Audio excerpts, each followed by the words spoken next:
Amidst the corn and soy just south of Newton, Iowa, sits one of the fastest short tracks in America.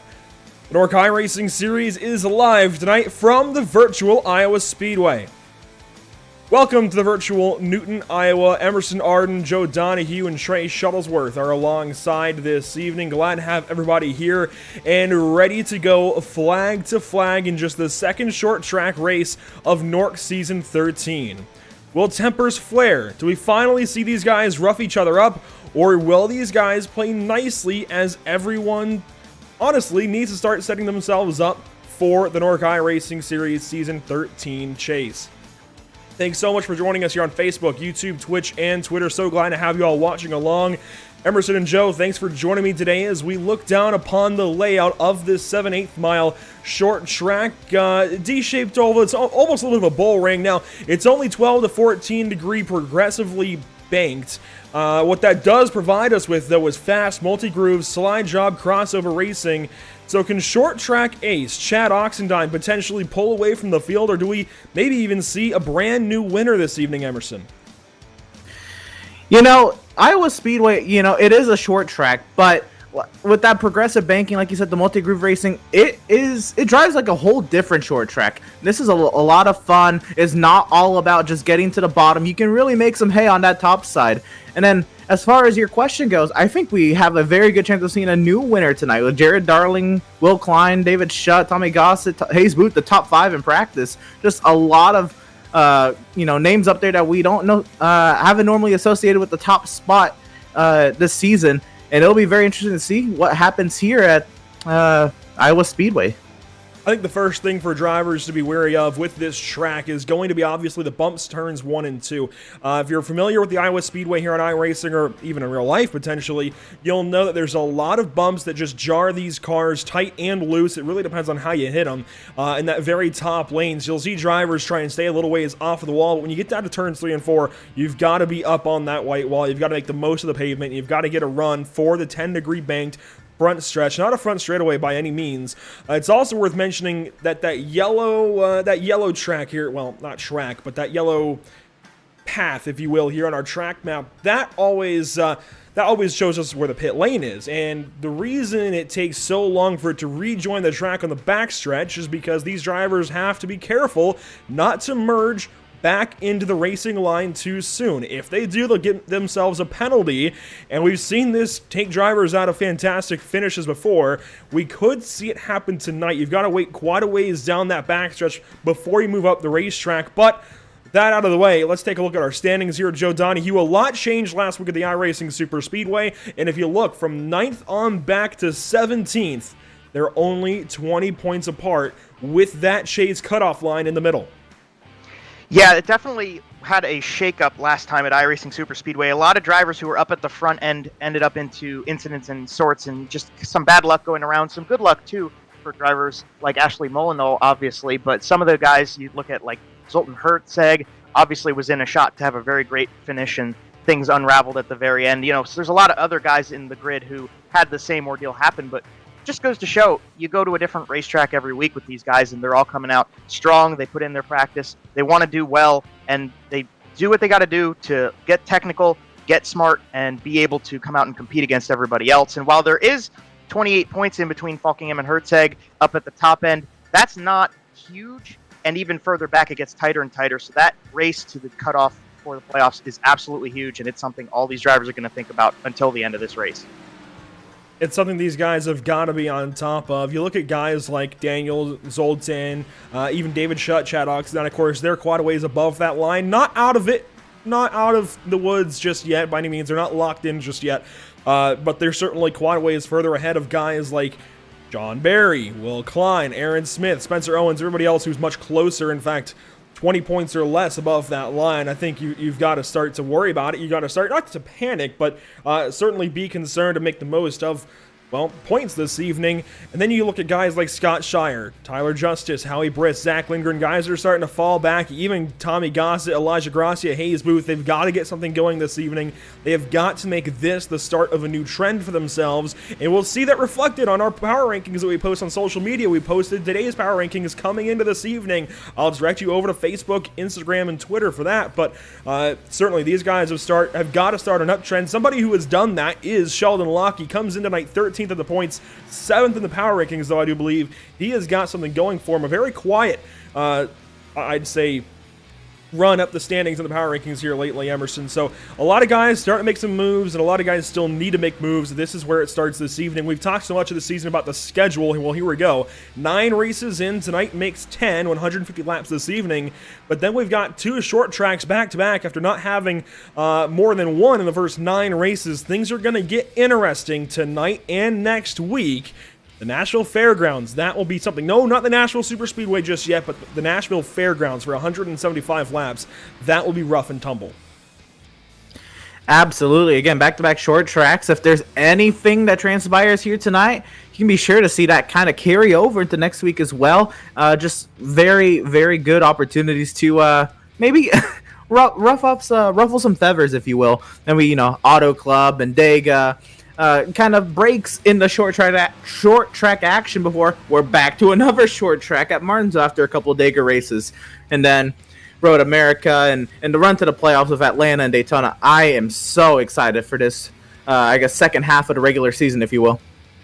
Absolutely, and just looking over the schedule as a whole, this is the most short tracks we've had on an NORC iRacing series schedule in a long time. So certainly I think Iowa is a racetrack that these guys have got to get right tonight to start a trend, not only for the playoffs, not only for the chase, but also just to master some of these other races coming up along the schedule. Of course, we don't have a short track, on a pavement short track in that chase, but we do have that dirt race at Bristol that is really going to shake things up. We'll have to wait and see how things go. As practice runs down, though, just a few minutes left, we'll take a step aside. We'll be right back to you momentarily with qualifying coverage from the Iowa Speedway. Don't go anywhere.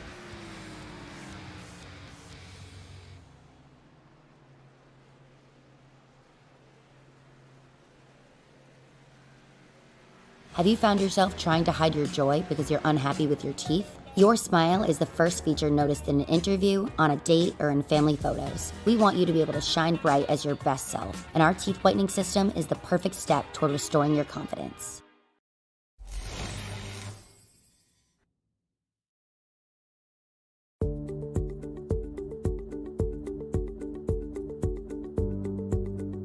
Sound art is a product that is a speaker and it's art. We combine it together and we call it sound art.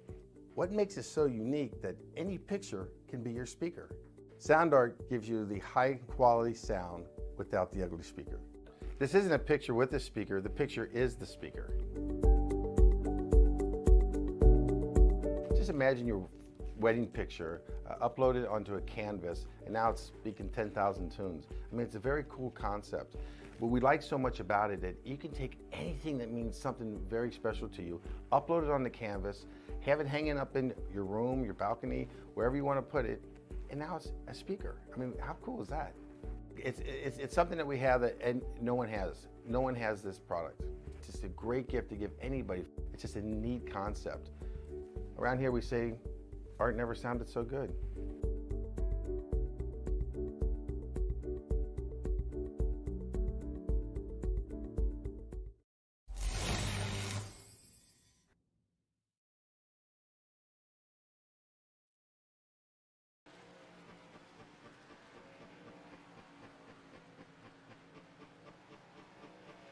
Welcome back to the virtual Iowa Speedway. Practice wrapping up, just about a minute left on that timer for these drivers to set their preliminary lap times. Certainly not to qualifying just yet. That's where things are going to start to matter a whole lot more, but still, these guys have an opportunity to get used to this racetrack, get accustomed to one another, and get an idea of how this race might go for them this evening. While we wait on these guys to run out the last few moments of practice, I want to give a big shout out to everybody out in the YouTube chat. Noticing a lot of you guys checking in. Of course, Logan Detweiler out there, King Tigers as well. We've got OSCS Racing Network, You know, I have to mention it just because it's a unique name, Booger's Speed Shop. Hey, fair enough. That's a unique name there on the NORC YouTube chat. We've also got Marcus Riggle out in our chat. Want to give a big hello to him. Hope he's doing well. King Tiger's over there as well. So a lot of great people checking in this evening. Big shout out to all of you guys for tuning in. Joe, I do got to ask this evening. We're starting to get down right to the nitty-gritty. We're starting to get down to where things are going to matter a whole lot for this race, and we're getting into this mid-season stride. Is this the race where you think a driver might change their season for the better or for the worse? Or do you think it might be a little further back? We've got Nashville coming up next week, then Auto Club, then the Talladega Duel, so there's still plenty of racing even in this mid-season, but I feel like something for guys that are on the slide has got to change, I feel like, here tonight. I certainly agree that if you're kind of rolling off a little bit, you're not getting as good of a performance week in, week out as you maybe started the season with. You definitely want to get yourself back in gear. But yeah, I like to think that it's kind of, you could be kind of optimistic and say, you know, even if it doesn't start tonight, you got a couple more races to go. So while I agree, I'd want to start that roll if I was driving one of these cars and trying to make this very competitive playoff field.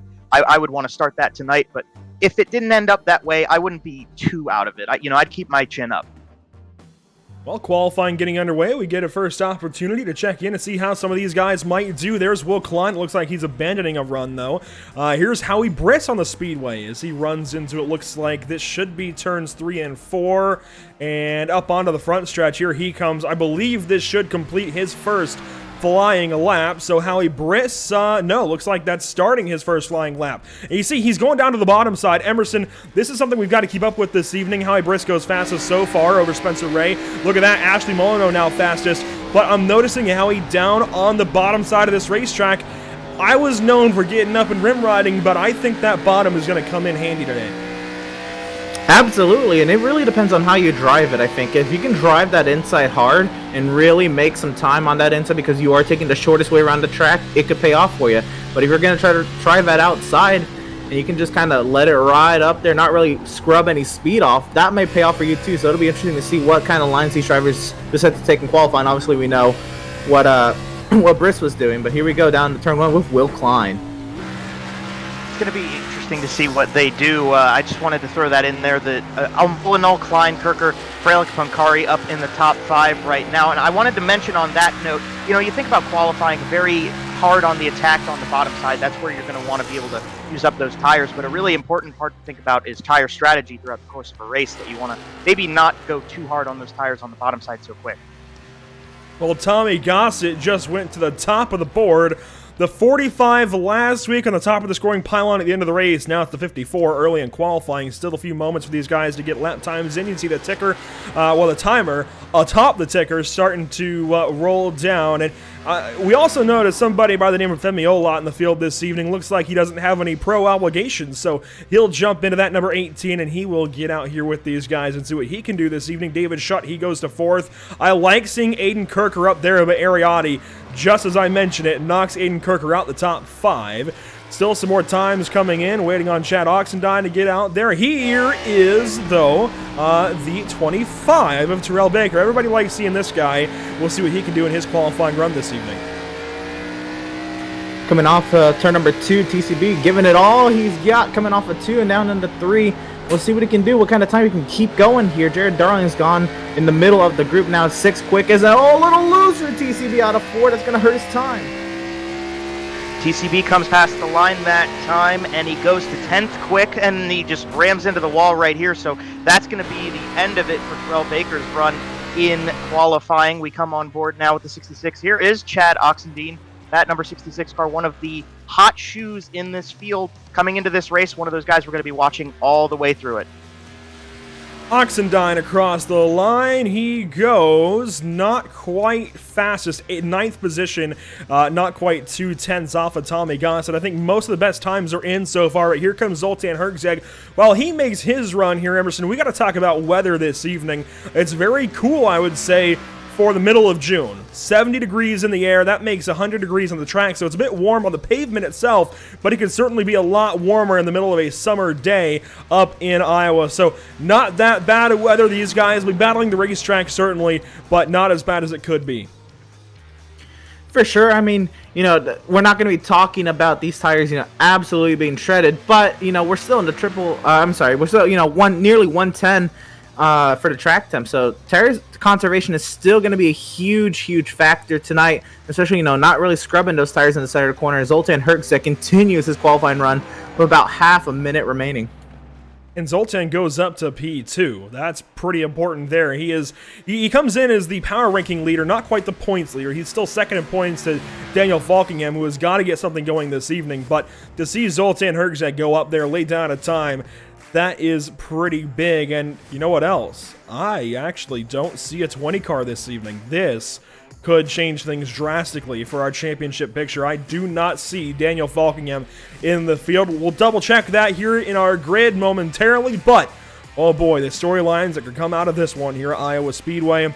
28 cars getting ready to go for it. Let's take a look through our starting grid for race number 10 of 25. Tommy Gossett grabs the pole, his second pole on the season. The last time he started on pole, he ran pretty well, but he's got to cap off the evening with a win, I think, if he wants to get something going and make it into the chase. Zoltan Herczak, the second position driver in points, will start from second position this evening from the outside pole. You roll back to row number 2. You've got Ashley Molyneux, last week's winner on the inside, and Chad Oxendine, I'd say the best driver so far in short track, starting to her outside. Starting the inside of row number 3, it is none other than Will Klein. He will roll off from 5th after finishing 2nd last week. Then David Shutt to his outside. A lot of the big names up front. You see Ariotti qualifying 7th. Jared Darling loves this racetrack, one of his home tracks as well. He's won here before. He will roll off 8th position this evening. Starting 9th, it's newcomer Aiden Kirker with Cole Freilich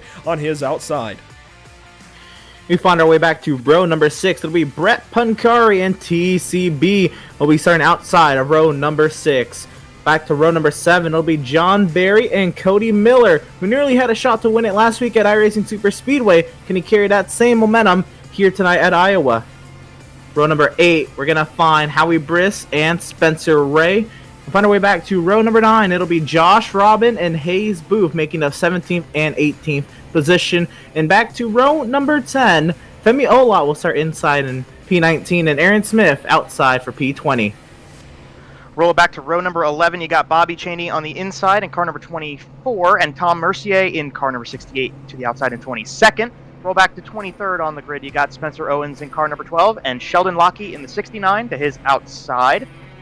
Starting 25th on the grid tonight, the number 89 of Sean Williams, and on the outside, Zach Lindgren in car number 85. Watch him go to the front. 27th on the grid, Scott Schur in car number 4, and Taylor Frey on the outside of this row in car number 21.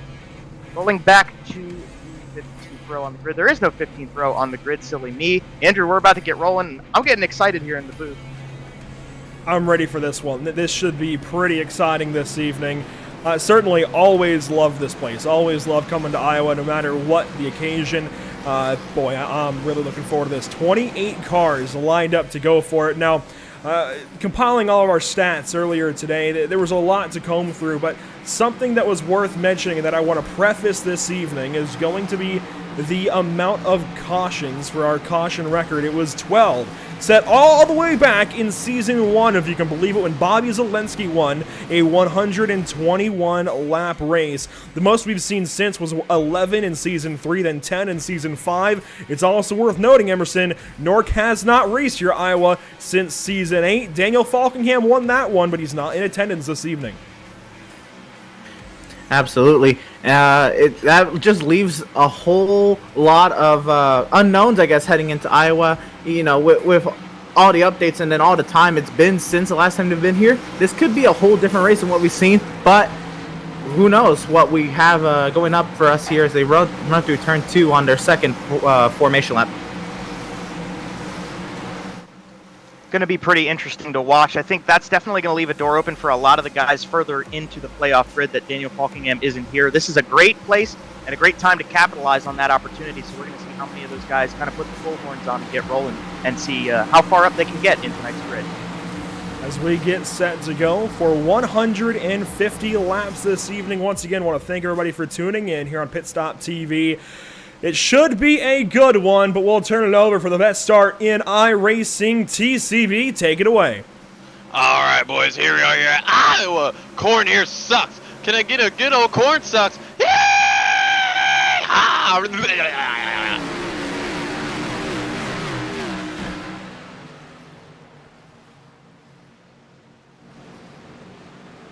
Already contact. Will Klein moves Tommy Gossett up and out of the way. 3 wide down the backstretch. Zoltan Herzeg powers away. Gotta mention, we love Iowa corn. Our thoughts and TCB's thoughts maybe don't quite align as we come out of turn number 4 for the first time. More contact. TCB actually hard into Cole Freilich in a crash on the front stretch. Howie Briss is in it. Oh no, and we're getting it started early here. Again, everybody bunched up on the restart. It's gonna have Spencer Ray, Howie Briss going around on the front straightaway, and wild start to this Iowa race. We'll get a replay here. Yeah, so we'll bring it back up here, and that is such a tough break. I talked to Cole Freilich before this race started. He was really revving to get a good finish after a little bit of bad luck last time, but we're watching the replay here. So there's Cole Freilich in the 15. You've got Gossett in the 54 in the middle. Jared Darling around the outside right here, and Gossett had lost that momentum before, and there's TCB just trying to figure out a way around him, I guess, and then over the 6 car around, and a couple guys come into the grid, and unfortunately we're all packed up at the beginning of this race. It just brings in more and more cars. Yeah, it's so easy to have this kind of thing happen on starts of races. We see it so commonly on the iRacing.com sim. Everybody's going for positions early, and it's very easy to just run into one another. TCB makes a little bit of contact with Cole Freilich. It sets up a chain reaction where Spencer Ray has got to avoid. When that contact is made, he gets help from Tom Mercier, and then Howie Briss goes around in front of the field. It's amazing that nobody hit him. Sheldon Lockey had a face full of that 97 Chevrolet Camaro, so they're very, very thankful that nobody made contact there with the spinning 97. Some cars now pitting onto this first stoppage of action. We've got Cole Freilich and Tom Mercier, Howie Briss, Spencer Ray, Zach Lindgren, Aaron Smith, and even is that Scott Shire back there? It is in that number 4 car coming down the pit lane. So about 7 or so cars coming down for service. Yeah, get some early service here. A couple of those drivers, were involved in this incident, and they're going to get their damage repairs, fresh set of tires if they elect to. And others maybe just come in and topping off, or again, a fresh set of tires, trying to help out any kind of strategy calls they could be able to make later on in this race. Yeah, I was going to mention, there's obviously the guys who got some damage who want to get that repaired, but this is a really great opportunity for some of those guys at the back to kind of go off strategy a little bit, prolong the amount of time you need until you have to come back into the pits, and just get topped off and ready to go for another run here. It could pay off. There's always the chance. So if you're strategizing, whether you're the strategist in the car or outside of the car, this is just an opportunity to make yourself a little different than those guys up front and maybe see if it pays off by the end of these 150 laps. To see these drivers pacing around, it looks like we'll complete one more lap under caution flag conditions. What do you say then we take an opportunity and talk with somebody that's already made a bit of a headline this evening? Let's properly talk to him this evening. Had such a great run at iRacing Super Speedway last week. Of course, it is the one, the only TCB. Now, for more reasons than one, we got to talk to this guy. And TCB, you were in the middle of all that there on the start. What happened? I'm not really sure. Me and Cole were trying to... It's no beef, nothing, no static or anything like that. I just know I was 3 wide with Brett, and I was expecting him to come up a little bit more, so I gave him a little bit more room. And I don't know if I got tight for being behind Tommy or not, but just came up and hit Cole, put him in the wall, and I guess caused a whole debacle there. So a bit of right side damage early, but it shouldn't hold that 25 car back, and certainly not much could hold you back last week. How is the prep different after such a great run last week, but obviously you want to come back from the eventual finish? Well, obviously different track, but the way different type of track. I'm actually pretty decent here, I do recall, but yeah, I definitely can't go slicing and dicing through traffic. I'm just going to try to hang back, feel through these tires here, and then try to make a charge later on in the race. All right, buddy, anything you to say before we let you go? I appreciate all the Pit Stop TV fans watching, everybody watching, all TCB Nation, baby. We're going to try to get this W today. Yeah! The TCB going to try and get back at it here. He's restarting 12th. This is going to be lap 6, coming to lap 7 once we get this race back underway. The field of 28 has rejoined themselves. It looks like Cole Freilich maybe not in this field. There he is. He's coming out of the pit lane, so he will rejoin the field as we get set to go once more. Still 140 some on the board. Let's drop that green flag one more time. Zoltan Herzeg takes it away.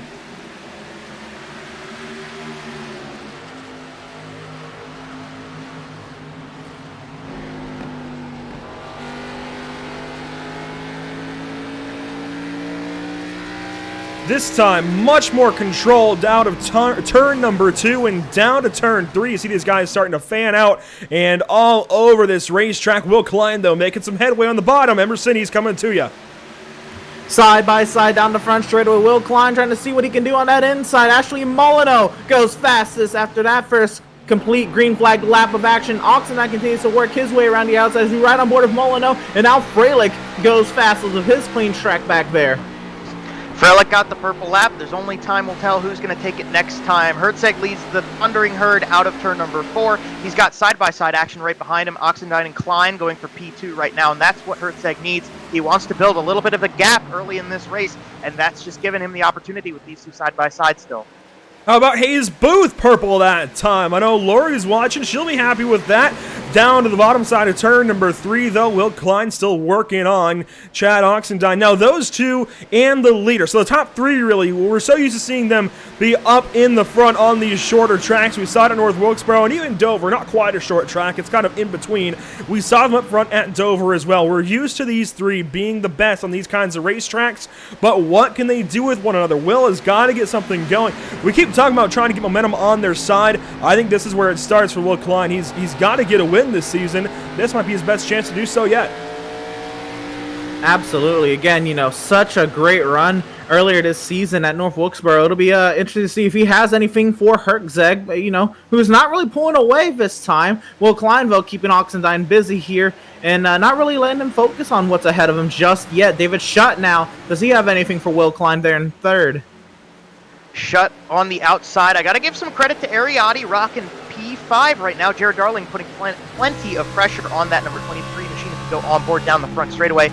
The top 5 seem to go single file. Maybe Jared Darling trying to spoil the party here and get himself into the top 5 early in this race. Been rocking a pretty good run up at the front end of this grid, train racing pretty nicely as one of them gets into the wall there.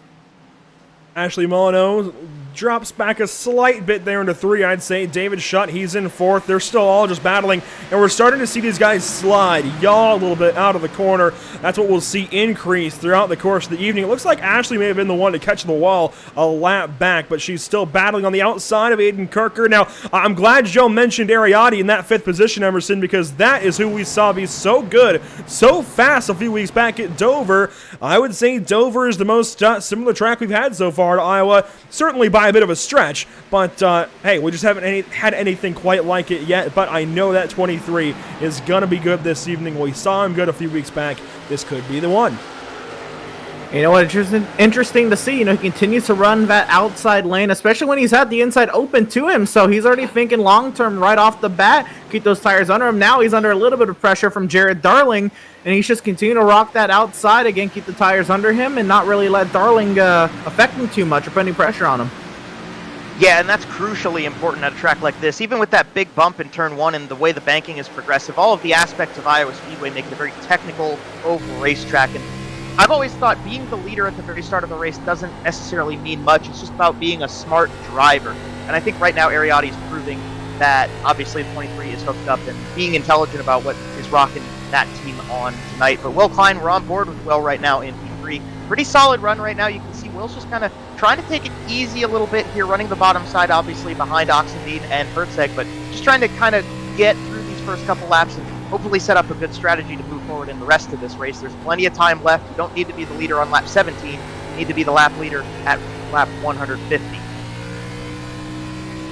I got to explain some of my, my thought process, I guess, behind comparing Iowa and Dover. Well, they're both around a mile. In fact, Dover is a mile. Iowa's just under a mile, but they're both rhythm racetracks. You've got to find the fine line that works for you. Now, this is a bit more multi-groove, of course, than Dover, but you've got to find the line that works for you. You've got to make the most of it, and you pop up out of the corners kind of onto the straightaway, definitely at a turn number 2, and actually that's something that we've got to make note of here, Emerson. That backstretch at Iowa always feels like it sits a lot higher than it maybe should. You can see they come up off of the hill. It's so weird coming out of turn number 2 and then dropping into 3.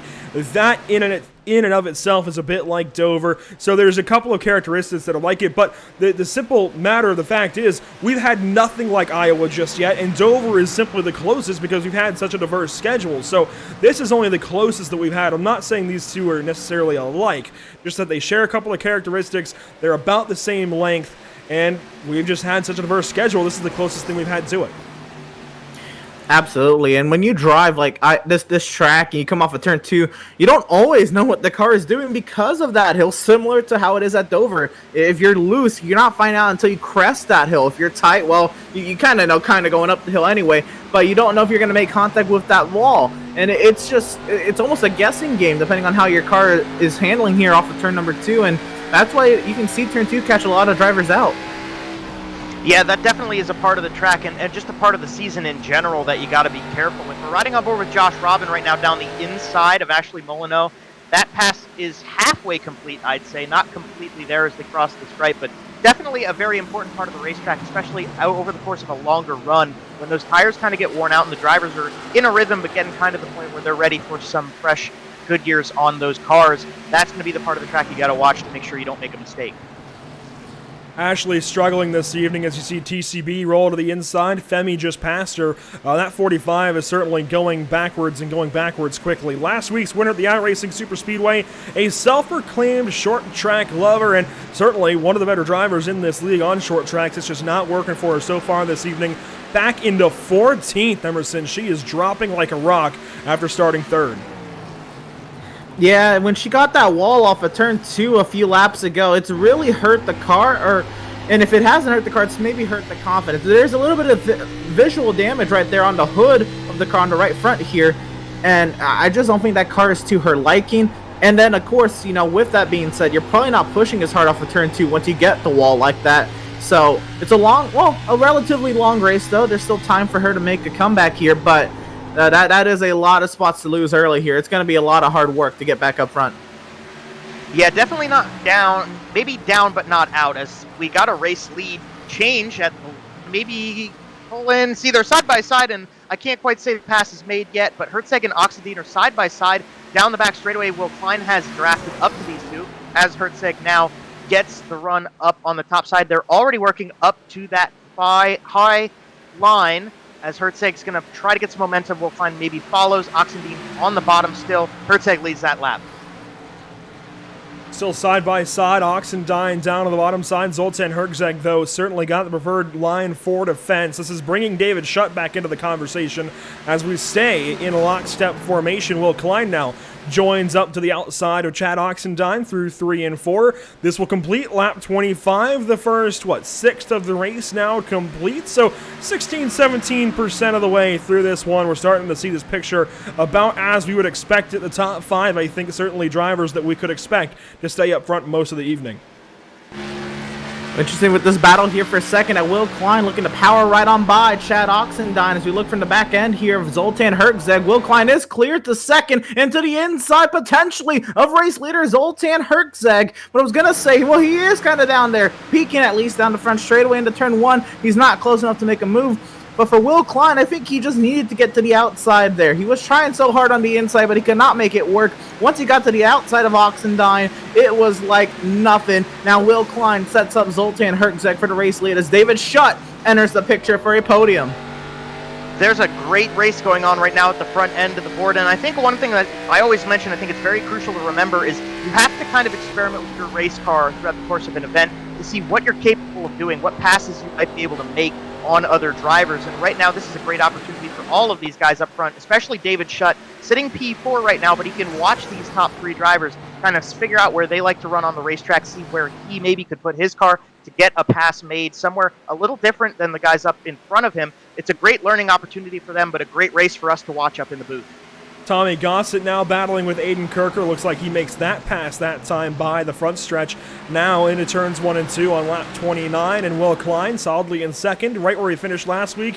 He's got the lead in his sights. Zoltan goes down low. Will works up high, and if he can just get a good run out of the corner, he might be able to trap the 96 down there, but I dare say Zoltan might see that coming a little ways in advance. Now you see the 48 right down to the bottom side, and he wants to put that Aardvark 48 atop the scoring pylon where it belongs.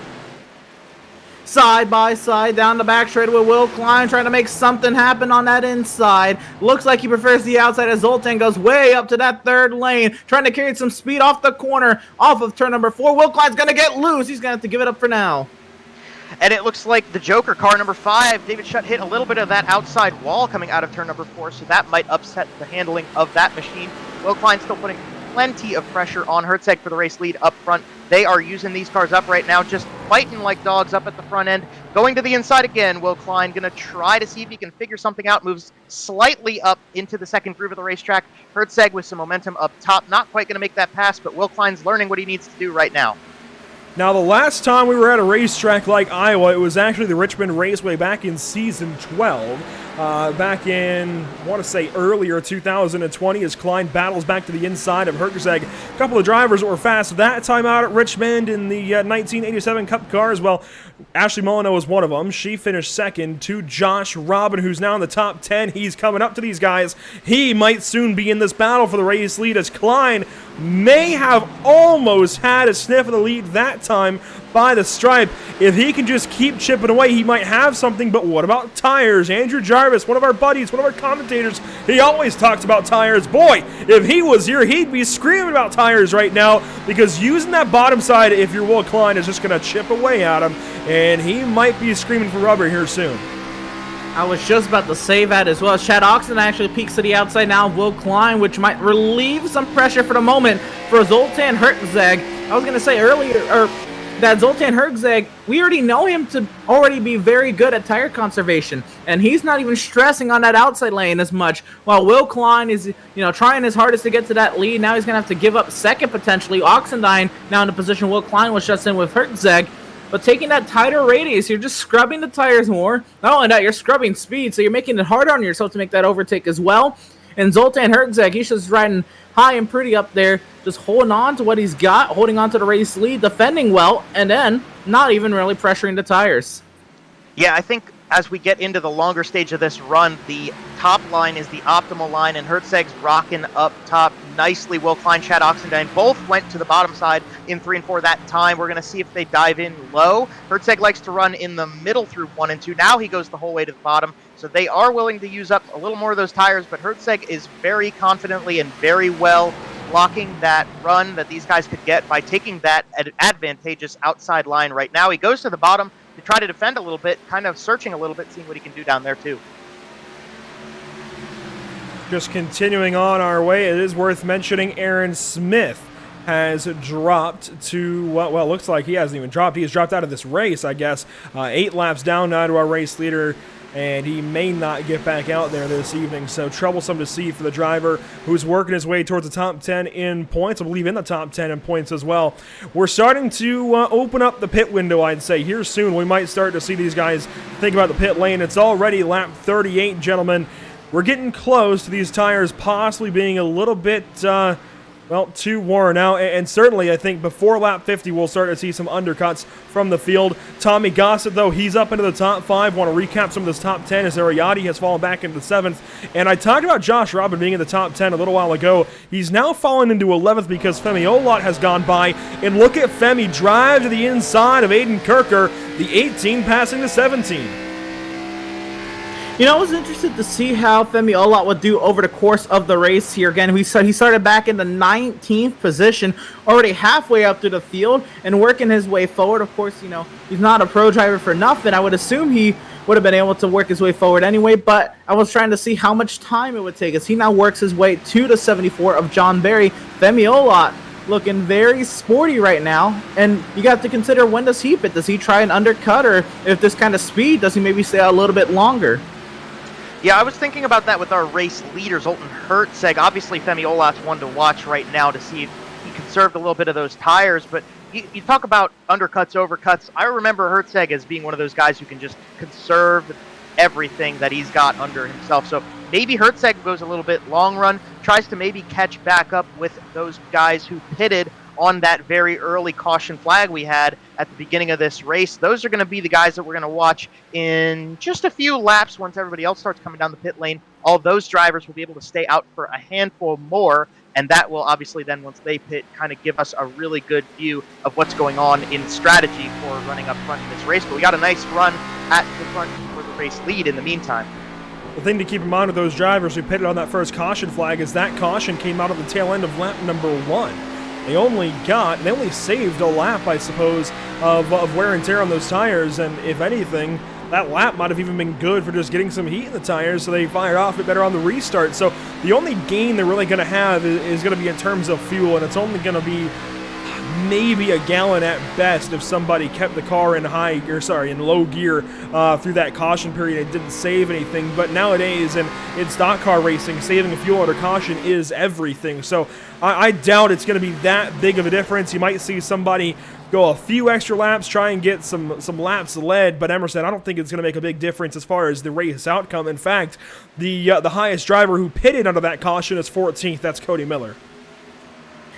Yeah, I mean, I think maybe it would be more or less something if a lot of cautions came out at the same time, but maybe that lap could mean something depending on where the pit stops fall, where the pit cycles fall. We'll have to see it play out, but again, it is marginal at best, the advantage he would get from doing that. But look at him here. He's under heavy attack from Bobby Chaney. Yeah, Bobby Chaney trying to make that pass made, and down on the inside, is it going to go completely? Not quite, but a nice run on the outside for Cody Miller.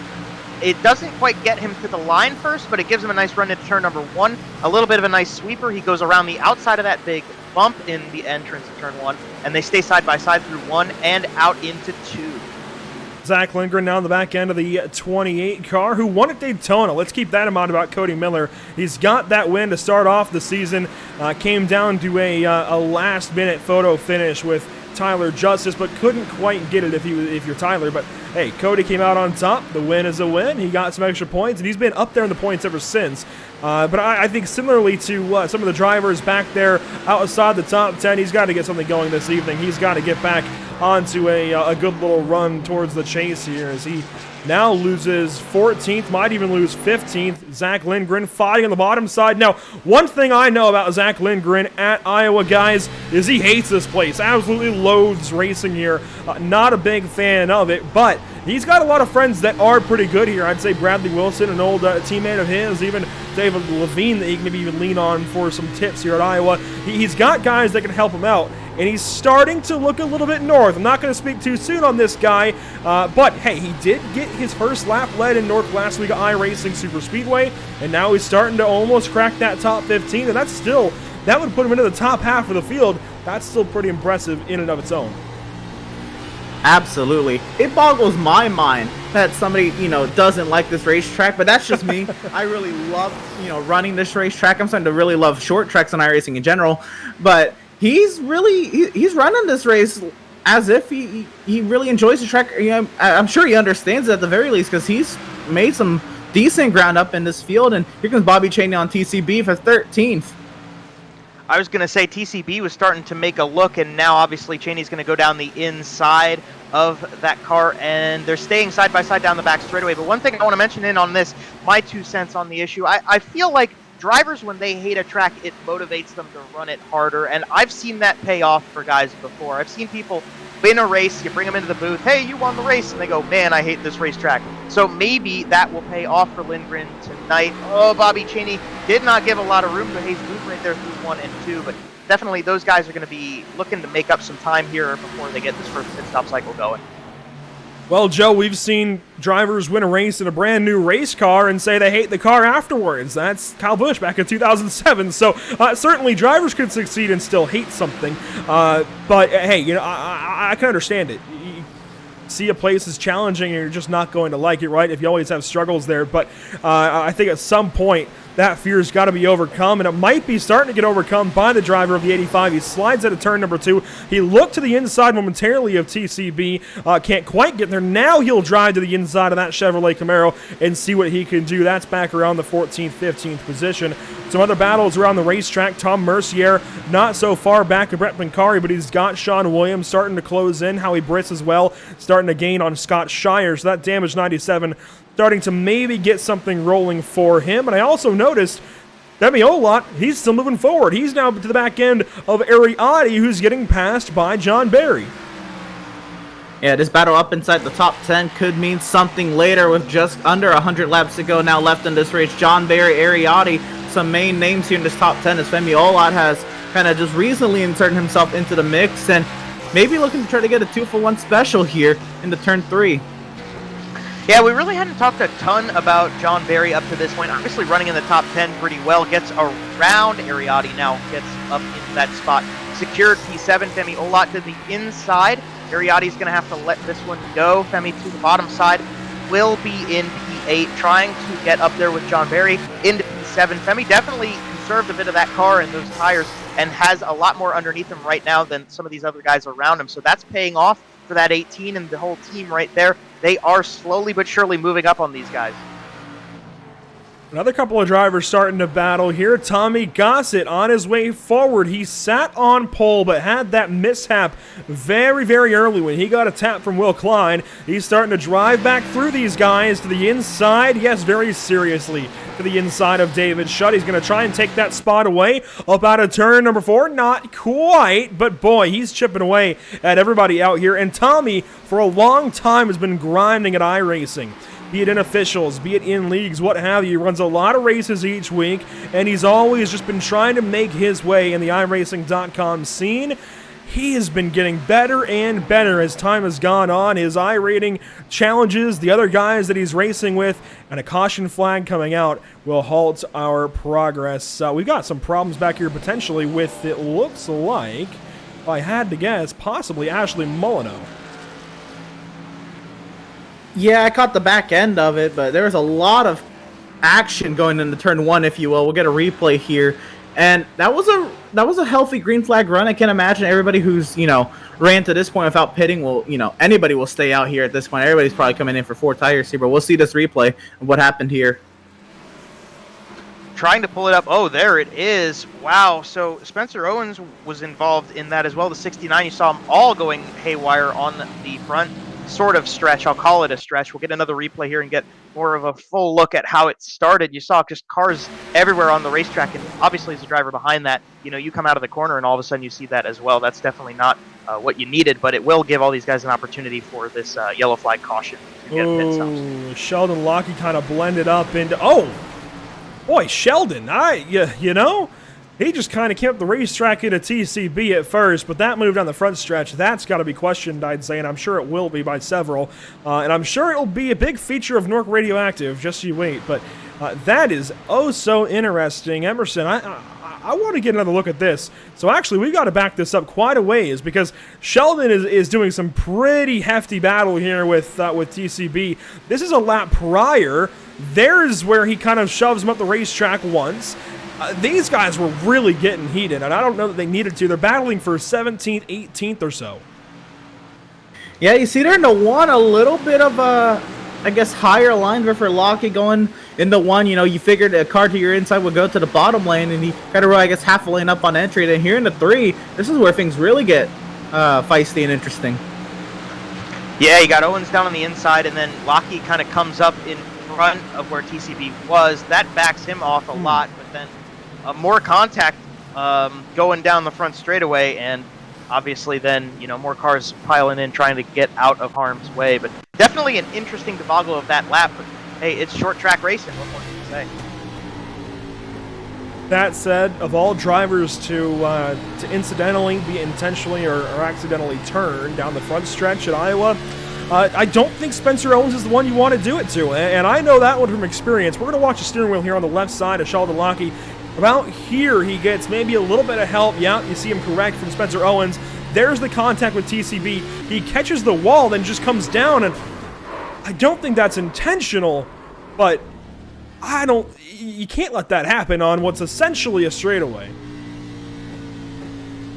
You know, there's a lot going on here with these old tires, nearly 60-lap old tires, and heavy traffic, and then the potential bump at the middle of the corner there that may or may not have affected his car throughout the whole rest of the exit. There's a lot going on there, and then it didn't help the extra contact at the end. Granted, whether that was intentional or not, obviously he was trying to catch the car, but it's interesting. Yeah, I'll give Sheldon the benefit of the doubt there. Obviously, we're getting to the end of that green flag run where those guys were starting to get ready to come down pit lane and get some tires. So I'll give some benefit to the fact that those tires were used up. And I mean, we saw it on that onboard, just how much of that steering wheel was getting work. And so, it's tough to keep control of these cars as is, let alone when you got old tires. So give them a little bit of credit. But yeah, I mean, you just got to watch your surroundings and be patient, be cool with that car, and try your best to keep control of it. Pace car lights still illuminated atop the iRacing.com pace car. Want to drag somebody in to talk to that has been moving through the field. And Tommy, that 54 car is looking pretty good this evening. How's the race gone for you so far? It's been a race. That's all I got to say. Got loose there going into one on the first lap and slid all the way back. And it was just about fighting back there on that long run. Kind of burned my stuff off. Hoping we can maintain this track position this time. And we saw the start go awry for you, but we've also seen you start to recover just like you did back at Homestead the last time you started on pole. What comparisons maybe can you draw? Why are you successful here just like Homestead? I honestly have no clue. Homestead ought to put it down to practice, but here I didn't do any laps. I thought I hated this track and I was terrible here, but I guess I proved myself wrong. Well, you're starting to move forward. We'll let you get back to it, buddy. Anything you got to say real quick? Nope, that's it. Fixing to go green here, so. Tommy Gossett getting after it this evening. He's up to third place for this restart, guys. Got to watch out for the 54 this evening.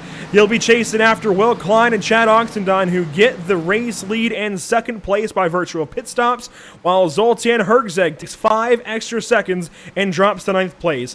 Restart coming at you. The green flag flies once more. We're back green from Iowa.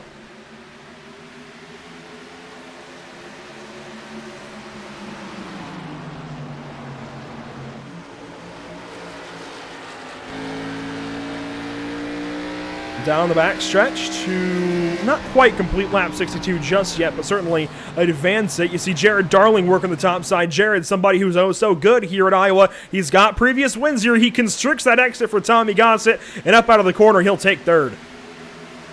Down into turn one once again, trying to send it down in there to clear, but don't look too soon. Here comes Femi Olot, working the outside here of Tommy Gossett and trying to see what he can do to set up Jared Darling here into 3. Femi Olot rocked a really nice first run, a very long run, saved those tires, and now at the very beginning of the second run here after that pit stop on the charge, Femi to the outside, trying to keep that momentum going, get into the top 3. On the outside of Jared Darling, goes purple, he does, that time past the stripe, and he's not given Jared any room quite yet. Back on the straightaway, single file, but watch out for him. Femi is just oh so good. He's proving that this evening. Now working the top side. Maybe can he get there to the outside of Jared Darling down the front stretch? Not quite. Jared closes the door. Oh, he does fight up there. Jared gives him the opportunity into 1, and they will stay now. Well, they will go side by side. It looks like Femi has got something going up top. Yeah, that was very clean and I guess very aware of his surroundings. Jared Darling was there. He could have easily just, kept that door shut, but he allowed Femi to get to the outside there. And now they're going to continue to do battle here as Will Klein, how fast he was in traffic. He's gotten clean air here. He's not been able to really pull away from Oxendine, and Olot's going to clear himself into third with only Oxendine and Klein ahead. Yeah, that's a really great point there, Emerson, about Will Klein not really running away with it up at the front. And meantime, Femi Olot goes to the high side through 3 and trying to get some momentum off the steeper banking and further run around the outside of the track. Oxendine trying to make a look on the outside into turn number 1. They go side by side for the race lead. Oxendine holds a nice line in the middle of the racetrack, top side of Will Klein, and some momentum's going to put the nose of the 66 ahead. And Chad's going to hold it into turn 3, maybe not the whole way through the corner, though. Well, I talked earlier about Tommy Gossett's success at Homestead and how it might translate to this evening. It's translating certainly for Chad Oxendine, Homestead Miami race winner, but I think the bigger comparison you've got to make is North Wilkesboro to here at Iowa. Two completely different short tracks, but they're short tracks nonetheless. Chad Oxendine up to the point, now leading on lap 68 of 150. Now, Femi Olot working to the outside of that 48 car. The 18 and 48, they've had a long history in NASCAR. They're going at it this evening in NORC, too. Side by side through 1 and 2. Olot's actually going to have to... Oh, I thought he was going to give up the corner there and try to do something down the back straight, but side by side once again still. Olot not giving up on that outside. Everybody's just kind of letting him get up there, too. You'd think if you look in your mirror and you see that green 18 just making those moves on that outside, you do what you can to keep your car up there. But Femi Olot, job's not done yet with Will Klein, but he's making some huge runs here on this outside. Will Klein putting up a great fight on the inside. See, you can tell that Emerson Arden knows what he's talking about because he just mentioned something very important. Seeing Femi Olot run the outside like this, I mean, we know it saves you a bit of tire to run the top side line, and nobody else has jumped up there. That car's quick up there. It's going to be interesting to see if anybody tries to take hold of that run and maybe use that same strategy in the next few laps to get more of the rubber weared away on these tires. You're riding off the tail, watching the battle behind Will Klein now side by side, sort of, as we have a yellow flag now coming out on the racetrack. That is the 6 of Spencer Ray around on the front straightaway. More trouble for Spencer Ray. This time it's pretty big, too. He's got big trouble out of turn number 4. We'll take a look back and try and diagnose this for the driver of the 6. He was battling Ashley Molyneux down the backstretch. This is leading up to it. Almost contact there in a 3. Cole Fralick is sitting back behind this. Gotta wonder what potentially happens. Does Spencer maybe get loose, or does Ashley clear herself? It's the latter, and some contact, and the double whammy takes out Cole Fralick. Hayes Booth gets a piece, even Brett Pancari. My goodness. I know, the main point of that incident was, of course, the Molyneux and Ray contact. I got to say, what a rough season it's been for Hayes Booth, and it continues to have been. That 11 car has not been lucky. We're right on board here with Hayes Booth, and we'll see how all this unfolds right in front of him. I mean, there's 3 cars right there just right in front. Yeah, so right in front, immediately, you got the Racing Nation TV number 15. That's Cole Fralick with CFMP Sports. He's riding behind these guys, and Molyneux tries to just slide up a little bit. Spencer Ray's already there, and nothing that Hayes Booth can do. You mentioned it, a tough season so far for Hayes. All these guys obviously trying their best to get some good finishes, but Hayes Booth just kind of unfortunately been succumbed to other people's mistakes in the past couple races, and this is going to add on to it. But hey, maybe down but not out. Maybe this will motivate Hayes to put the afterburners on and get up there a little bit. Look at how close this could have been for Sean Williams. He was battling with Brett Pancari. Thankfully, he was just on the top side as Pancari got caught up in a little bit of that. It looks like Brett gets away all right, but the driver who's been making some storylines of his own, there we go, certainly grabbing some damage as Spencer Ray.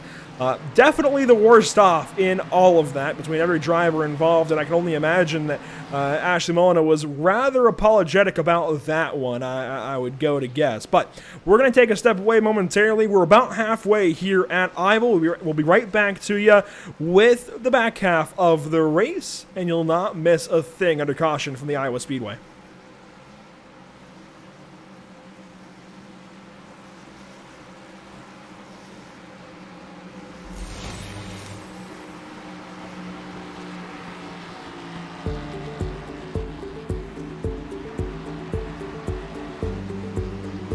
Sound Art is a product that is a speaker and it's art. We combine it together and we call it Sound Art. What makes it so unique that any picture into your speaker? Sound Art gives you the high quality sound without the ugly speaker. This isn't a picture with the speaker, the picture is the speaker. Just imagine your wedding picture uploaded onto a canvas, and now it's reaching 10,000 tunes. I mean, it's a very cool concept. What we like so much about it is you can take anything that means something very special to you, upload it on the canvas, have it hanging up in your room, your balcony, wherever you want to put it, and now it's a speaker. I mean, how cool is that? It's something that we have that, and no one has. No one has this product. It's just a great gift to give anybody. It's just a neat concept. Around here we say, art never sounded so good.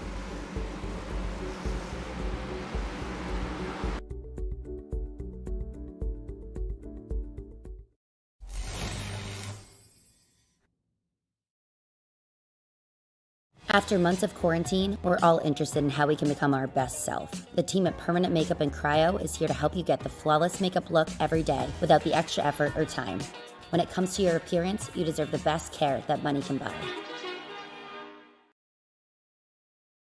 Have you found yourself trying to hide your joy because you're unhappy with your teeth? Your smile is the first feature noticed in an interview, on a date, or in family photos. We want you to be able to shine bright as your best self, and our teeth whitening system is the perfect step toward restoring your confidence. Thanks for staying with us here at the virtual Iowa Speedway. It's been a fun one this evening. It's been a wild one, certainly. A couple of big cautions as of late, changing things up. And boy, a lot has gone on. I want you to follow us, though, on our social media platforms to see each link down bottom of your screen. Let's also talk quickly, Emerson, about the weather this evening. It's not changed too much in the air, but certainly a bit warmer on the racetrack, and I think the tempers are following it. Absolutely, and tire conservation, if it wasn't a big point of discussion at the beginning of the race, it will definitely be for the second half of the race. Those tires are not going to be happy. They're going to be screaming for some mercy at the end of this race. And of course, on the other side of weather, you've got race info. How has this race been affected? Well, 3 cautions so far for 13. It'll be 14 laps this time by. Only 2 lead changes, but I'd imagine with Femi Olot starting second place for this one, that is about to change. We'll see how it all goes down for the latest restart. 1/2 of this race complete, plus 1 lap this time by the flag stand. Oxendine with the lead. We're back green.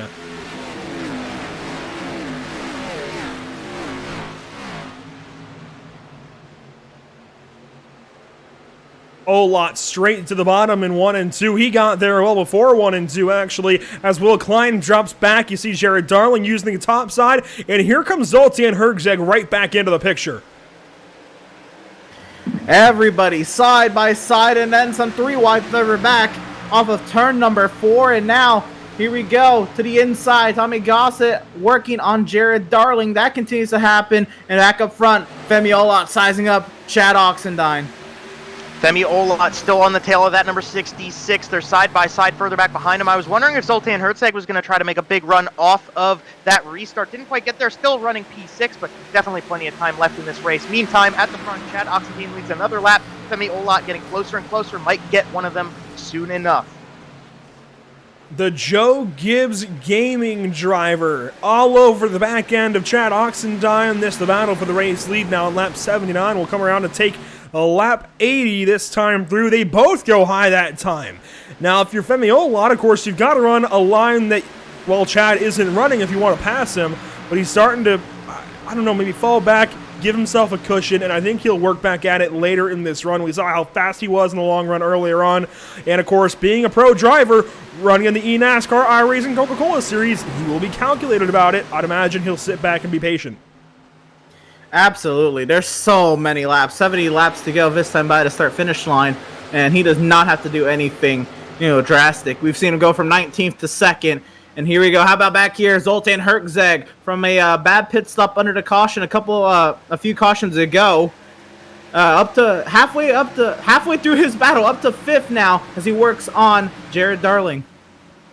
Yeah, Zoltan Hergzeg got sent back to P9 with a little bit of extra time on the pit lane. He's got Tommy Gossett right behind him right now, but just made that pass. He got up to 6th pretty quickly on that first restart, and now just kind of trying to slowly trek up there. Got a lot of hungry drivers in front of him trying to defend the inside line right now. Jared Darling right in front, and then you got Will Klein in front of Jared. So this is definitely a hungry group of drivers and going to be tough for Hergzeg to get around him, but hey, time will tell, and that number 96 is revving to get back up into the lead spot.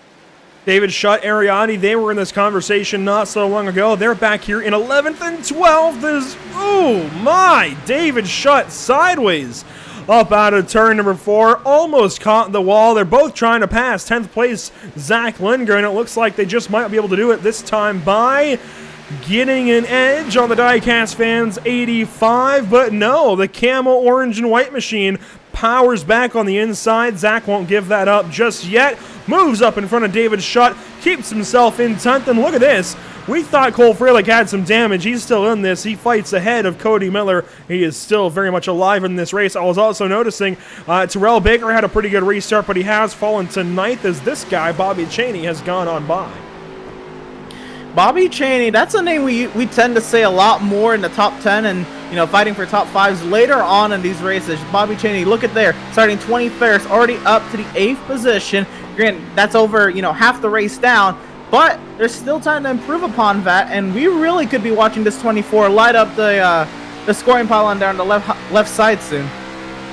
Yeah, definitely has had a solid race so far. We talked about Bobby when he was starting to make his way up through the field over the course of that very first long run. And, I mean, it's paid off for Bobby now sitting 8th as it is, let alone the fact that we've got another run here to go. And if it stays long, we could definitely see Bobby make a couple more spots. I know John Berry, Tommy Gossett, these guys are right in front of him, and that's going to make him nervous, but he's going to maybe try to be patient for a few more laps.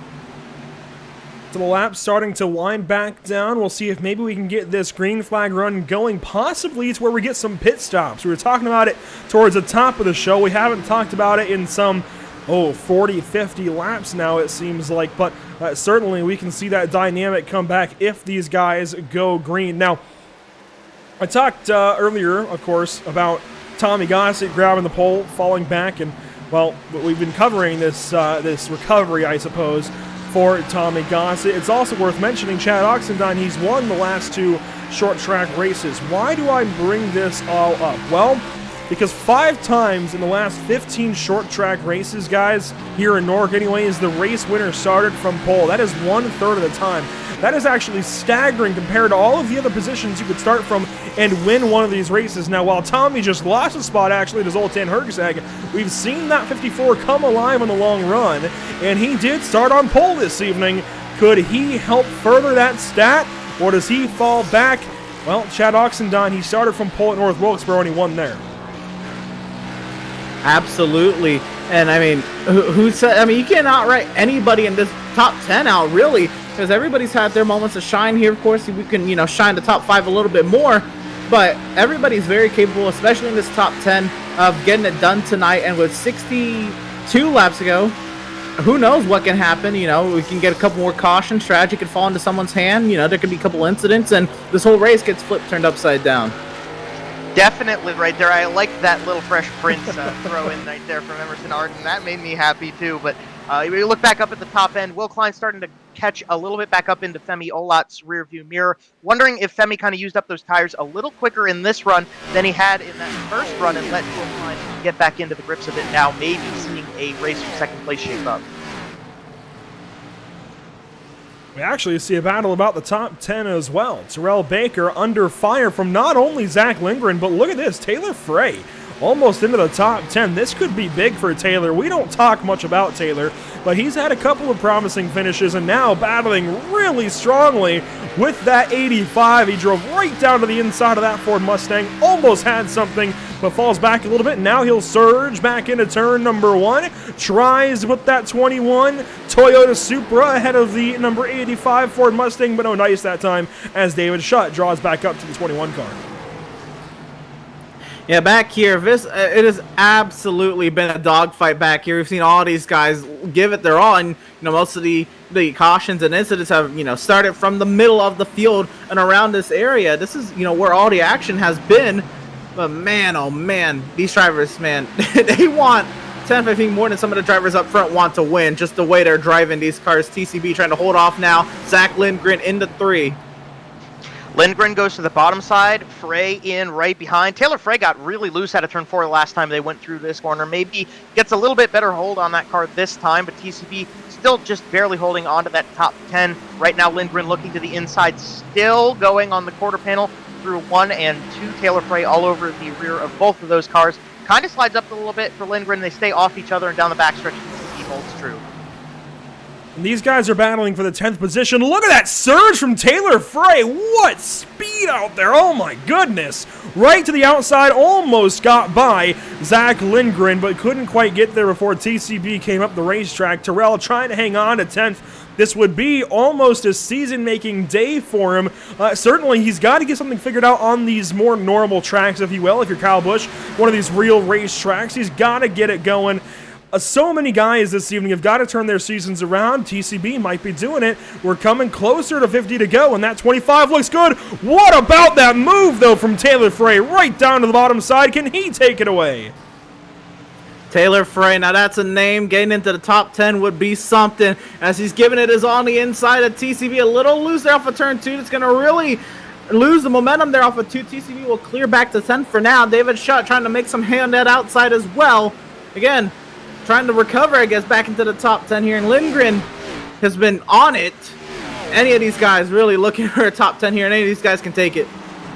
Yeah, and you saw how quickly TCB got caught back up to right there. Taylor Frey and David Schutt, they are running well right now, and TCB took advantage of that little bit of looseness we saw that 21 car get on the inside of turn number 2, but see just how quickly they've all caught back up. David Schutt goes to the top side. That Joker Chevy Camaro runs a nice run of momentum up to the tail of TCB past the Stripe. Baker going to lead this group of 4, but they're all still right nose to tail and battling very well as we go through turn 1.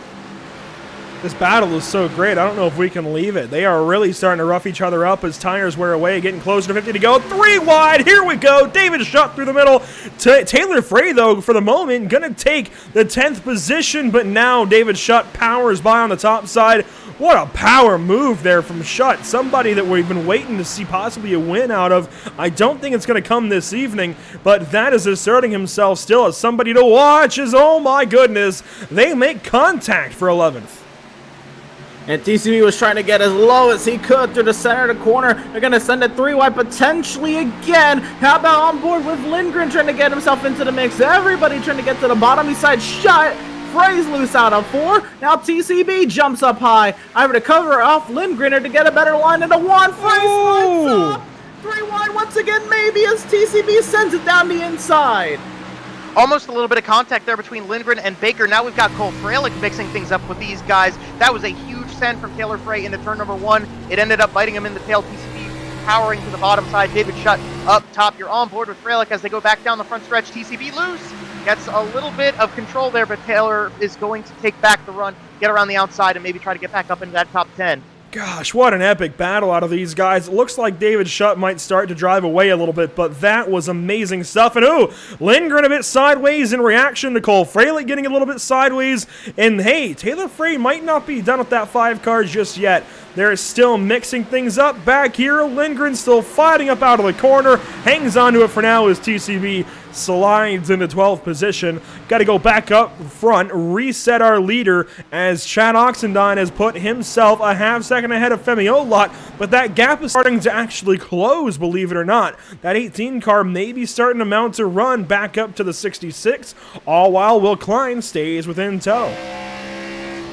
Yeah, absolutely. Again, a lot of laps to go. Now under 50 laps to go, but that's a lot of racing at Iowa, and I assume there's still a pit stop left for these boys.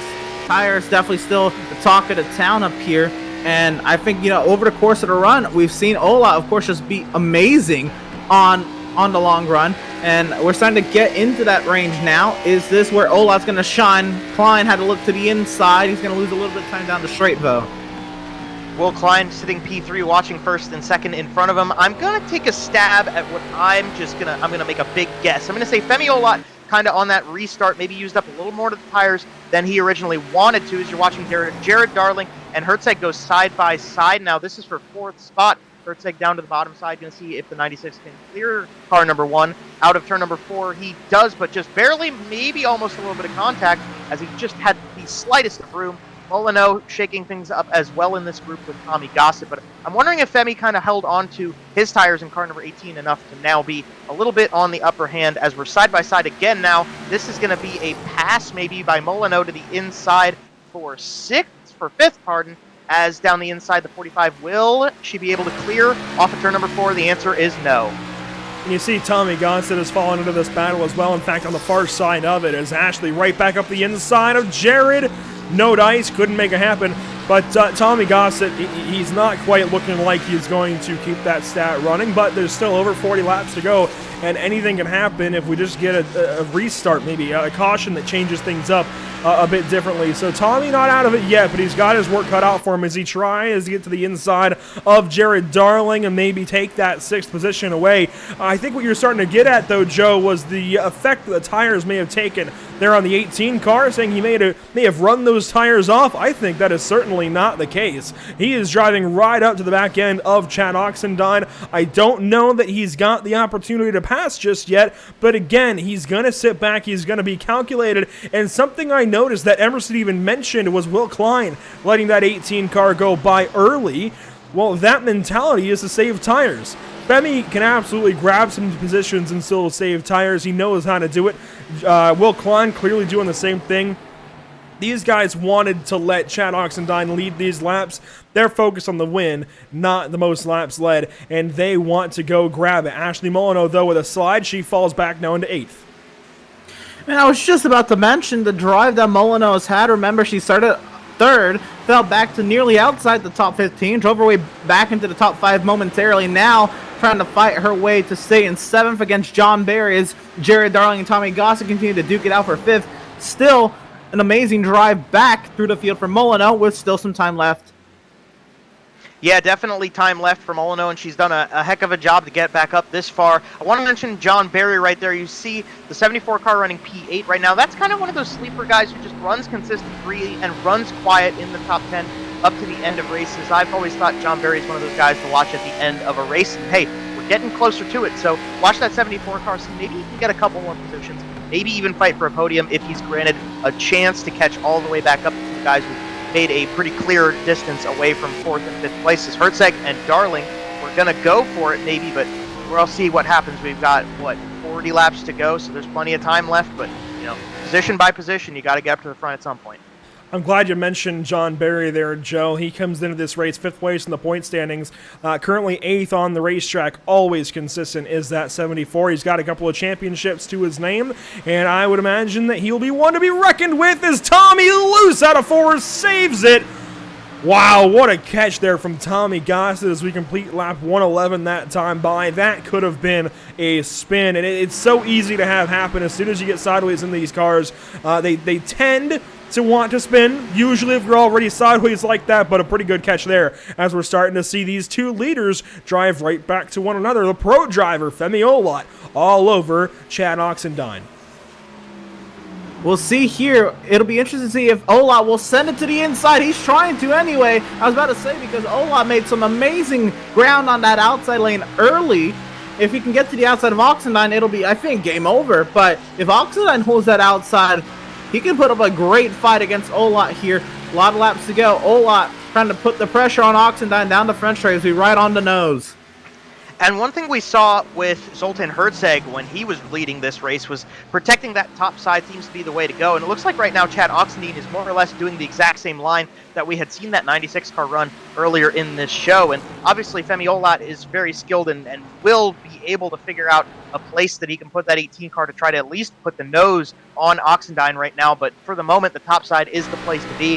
Oxendine making good work of it. Stays in front of car 18. Will Klein starting to slowly trek in on these two. If they start battling, that's going to give that 48 car a chance. And Joe, the thing about running the top side here, Iowa, it may not be the fastest line, but it's always preferred because you can defend up there. And you see that at most racetracks these days, certainly most oval tracks, where it's just so easy to defend, especially in current NASCAR stock cars. It's so easy to defend up there. You're taking a line or two even away from the driver on the inside trying to make that pass. So you're restricting, you're essentially cutting the racetrack in half or even further if you really get down on that door. So you really take the opportunity away for the passing car and you really restrict what that passing car can do. I'm also observing the fact that these guys are a little ways past halfway through what would be this run to the end. Are we going to see pit stops or do they run it out? I don't. It's right on that threshold, isn't it? It is. I was contemplating, going to the end, depending on when the restart was, but that just seems a little long. Splitting it in half sounds like the easy choice. We'll have to see, but they, like you said, they're past halfway. Maybe they just run it out and take splashes at the end. That's not a very smart choice, but that's potentially on the table. One way to call your shot. Yeah, you're definitely going to want to kind of roll with the flow here. I think it's an option, maybe what Emerson's mentioning, to do that splash and go. But obviously, it's all about time. It's all about how much time you spend sitting still. And it's going to be interesting to see at the end of this race how much time's left when they need to do that splash, if they even do that splash. And, if there's a yellow or something like that, obviously a yellow would just throw a curveball for all of them. So maybe we'll get that, and maybe it'll just go down to racing room, but we'll see. I mean, there's way too much time left to even be 100% certain. Watching a lot of the field drive by here, you can see just about how spread out everybody is. They're all in their separate little battles out around the racetrack. There goes Hayes Booth. Here comes, it looks like Spencer Ray. Cody Miller! Oh my goodness, is he crashing possibly? I think he saved it, but only just. Oh my goodness, that was sketchy off into turn 1. We'll come around and take 30 to go. These guys up front, they've run 62 laps on fuel. There was one caution in the middle of that where they did not pit. The first driver that did pit, though, on that caution flag was Ashley Molyneux, who rides 8th, and it seems like that hasn't done a whole lot for her. She took 23 seconds of pit service, so I don't know. I think these guys up front, they must be planning on, at this point, running to the end. They've run twice the distance that they would have left. I think they can certainly plan to go 90 laps by this measure. I'd have to say so, especially with the caution helping out with that fuel saving. I just don't really know what the fuel run is here. I figured to be less than that, but maybe they can go 90 laps here. The tires last that long is another thing. It depends what line you're driving. I think if you run that outside like Olot's been, you're fine. But if you're Will Klein, has been running a lot on that inside as he tries to get to the inside of Olot there. Wow, these three are tied together. It might be hurting there at the end. What a send from Will Klein. Yeah, we've been talking about the long-run strategy to get to the finish of this race, but one thing we got to look at this race for the lead right now. Oxendine leading now, Olot and Klein, they go single file at the line, but they're all getting some big sends into turns 1 and 3 on each other. Will Klein looking slightly to the inside again of Olot, maybe held on to a little bit more of those tires, Will Klein did, and maybe give him a chance to get up into the front soon. And let's not forget this guy back here as Klein goes back to the inside of Olot. Zoltan Herczak starting to reel these boys in. Some lap traffic ahead. You gotta wonder if Zoltan can drive back up there. He was so good on short tracks one season ago that he won the championship. So I gotta wonder if Zoltan is starting to plan to get up. Obviously, he'd love to get up there, but it's a matter of whether or not he can do it. Certainly, worn out tires for everybody up here, nearing 70 laps since they last came down the pit lane, albeit with one caution in between. They'll come around the lapped car of Spencer Owens. He gets way out of the way. We've got to wait just a little bit longer for lap traffic to make a difference, but there's Cody Miller just ahead of these guys. I think that's going to be the biggest thing. What line does Oxendine take through traffic, and can Olot time it out to where he can maybe get an advantage with a lapped vehicle up ahead, and Will Klein still sending it down the inside. I cannot believe he's still doing that with how many laps they've ran on these tires. Yeah, definitely going to be using those ones up. As you see Cody Miller jump very abruptly to the bottom side of the racetrack. That's going to allow the leaders to maybe get a run around the outside and clear the 28 machine. Holy close! Femi scared me there in turn 2. That was close, but boy, I thought you were going to say something else there as Chad Oxendine, Femi Olot, and Will Klein work around that 28 car. We are getting down to 20 laps to go, guys. In fact, that was 25. This is 24. This is go time for each of these three drivers, and these laps are clicking off at 24 seconds a pop. So we're getting close to it. I gotta wonder when Femi makes that move and tries to maybe leave Will Klein to deal with Chad Oxendine. I mean, this feels a lot like when Femi had to lap that 66 car back at Dover a few weeks back, where Femi actually ended up moving Chad Oxendine as Chad was lapped in that one. Now they're battling for position, and Chad is absolutely in the right to do so. When does Femi use the bumper? Does he use the bumper? Yeah, Olot was not happy behind Oxendine when he did that at Dover. This is obviously different. I don't know. I do not know. I would imagine he would, just because how many laps he's been behind him, and with how, I guess, spotty of a schedule he has due to his Pro Series obligations. Why not? Just get yourself one of those wins. Oxendine has a couple as it is already, right? Well, Femi definitely wouldn't be taking that opportunity too quickly here. I think we got a couple laps before we see it, and at the same time, yeah, you want to win that race, but I always give a lot of respect to the guys who run them clean, and for Femi in this opportunity right now to get a good run to the finish, maybe doesn't even need to use that chrome horn. maybe we'll just be able to run Oxendine out of his car as we get closer and closer to the end of this one. We're coming up to be 20 laps from that checkered flag. Femi Olat still putting a ton of pressure on Chad Oxendine up front. Will Klein holding on, sort of fell back a little bit, but continues to run to the bottom side, diving low to try to make up some time from 3 and 4 right here.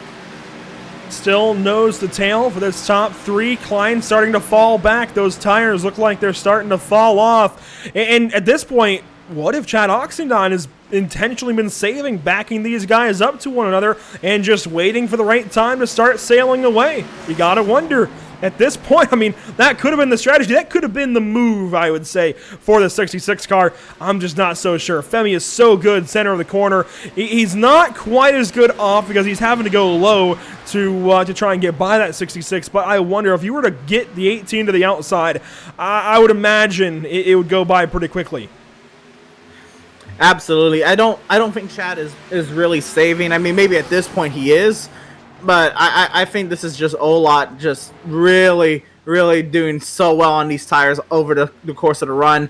But again, you see how tempting it is to dive down to that inside, and Olat just does not do it. Oh, actually, well, scratch that. He'll send it down to the inside as they go to the inside of Spencer Ray.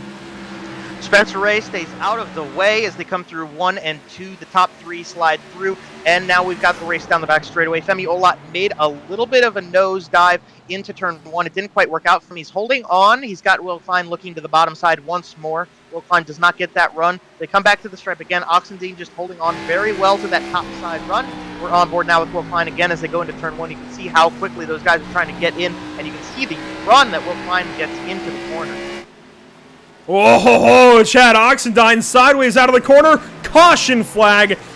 Sean Williams in trouble in turns 3 and 4. Boys, this changes everything.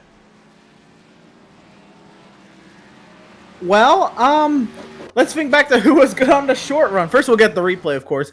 But wow, that we're not gonna have too many laps left to decide this. So here we are off of turn number 4, and as far as he's catching up to TCB here, coming down to 1, all over the back end of TCB.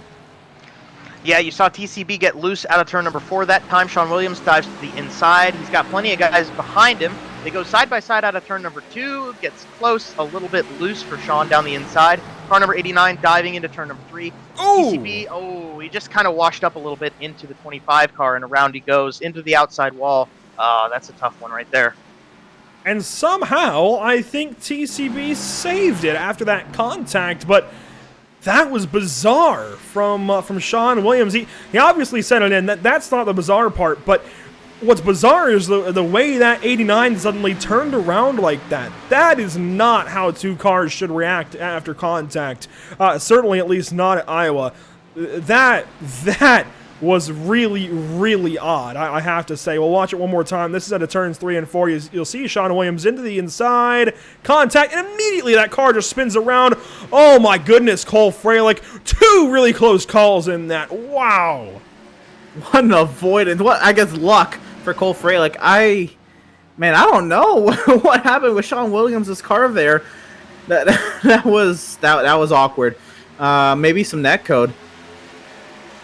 Yeah, it might have been, actually. That's a really good point there, Emerson. I was wondering if he just got into that corner a little quick. We're on board with Tom Mercier down the inside of Cole Freilich. We'll ride on board. I know we're going to get an awesome shot of this one as we come down the back straightaway. They're side by side. Williams got a little loose into turn 3. Maybe sent in a little bit. Oh, yeah, we're rocking the replay. We're rocking the slow-mo replay right now. So there's the contact in front. Williams sideways. On board with Freilich. He's got smoke in his vision. He can't quite see. Oh, wow. Boy, that was close. But wait, we're not done yet. But wait, there's more. Wow, that's close for Cole Freilich. That was really, really close for Cole Freilich. Hats off to this guy, missing that twice. That was incredible. Do gotta say, though, things up front not really changing. The top 4, the top 5, the same as they came in. Chad Oxendine leaves pit road. The race leader will have just over 10 laps remaining. Femi Olot, he exits second. Will Klein there in third. Zoltan Herzeg, he stays fourth. Tommy Gossett up to fifth, though. So that's actually big for Tommy Gossett to get some spots back. Some other guys in the top 10, you'll find John Barry, David Shutt, Zach Lindgren, Jared Darling, and Josh Robin. What can we expect on this one? We'll have about 12 to go, it looks like, Emerson. Boy, everything we thought we knew in the previous 130, throw it out. Absolutely. This is going to be about short run. I think that inside may come to play here. I think the outside is still going to be the best line to defend against moves like that. But you can really be aggressive with sending it down in there, knowing that there's only 12 or so laps, actually less, I think, because the lights are still on the pace car. And if I'm reading this right, Femi just said he was 4 laps short. So this caution may have helped everybody. They might have had to make some questionable calls there at the end if everybody was short.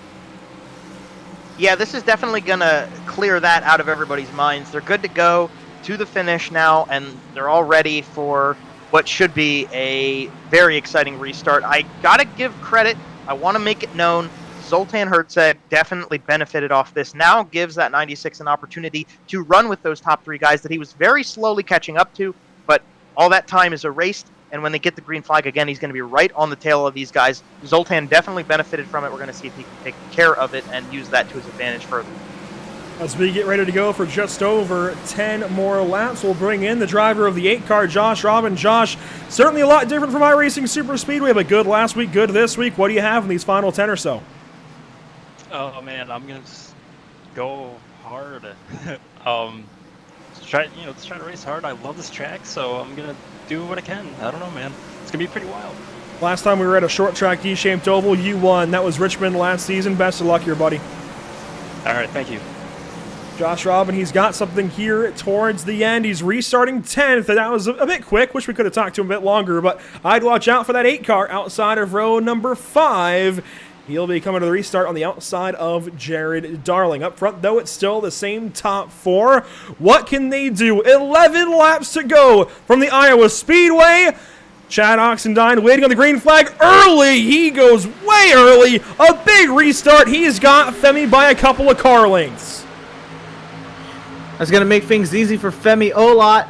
Coming in through 1 and 2, Will Klein trying to get that run around the outside to clear Tommy Gossett. Got a great restart. He'll clear David Shutt.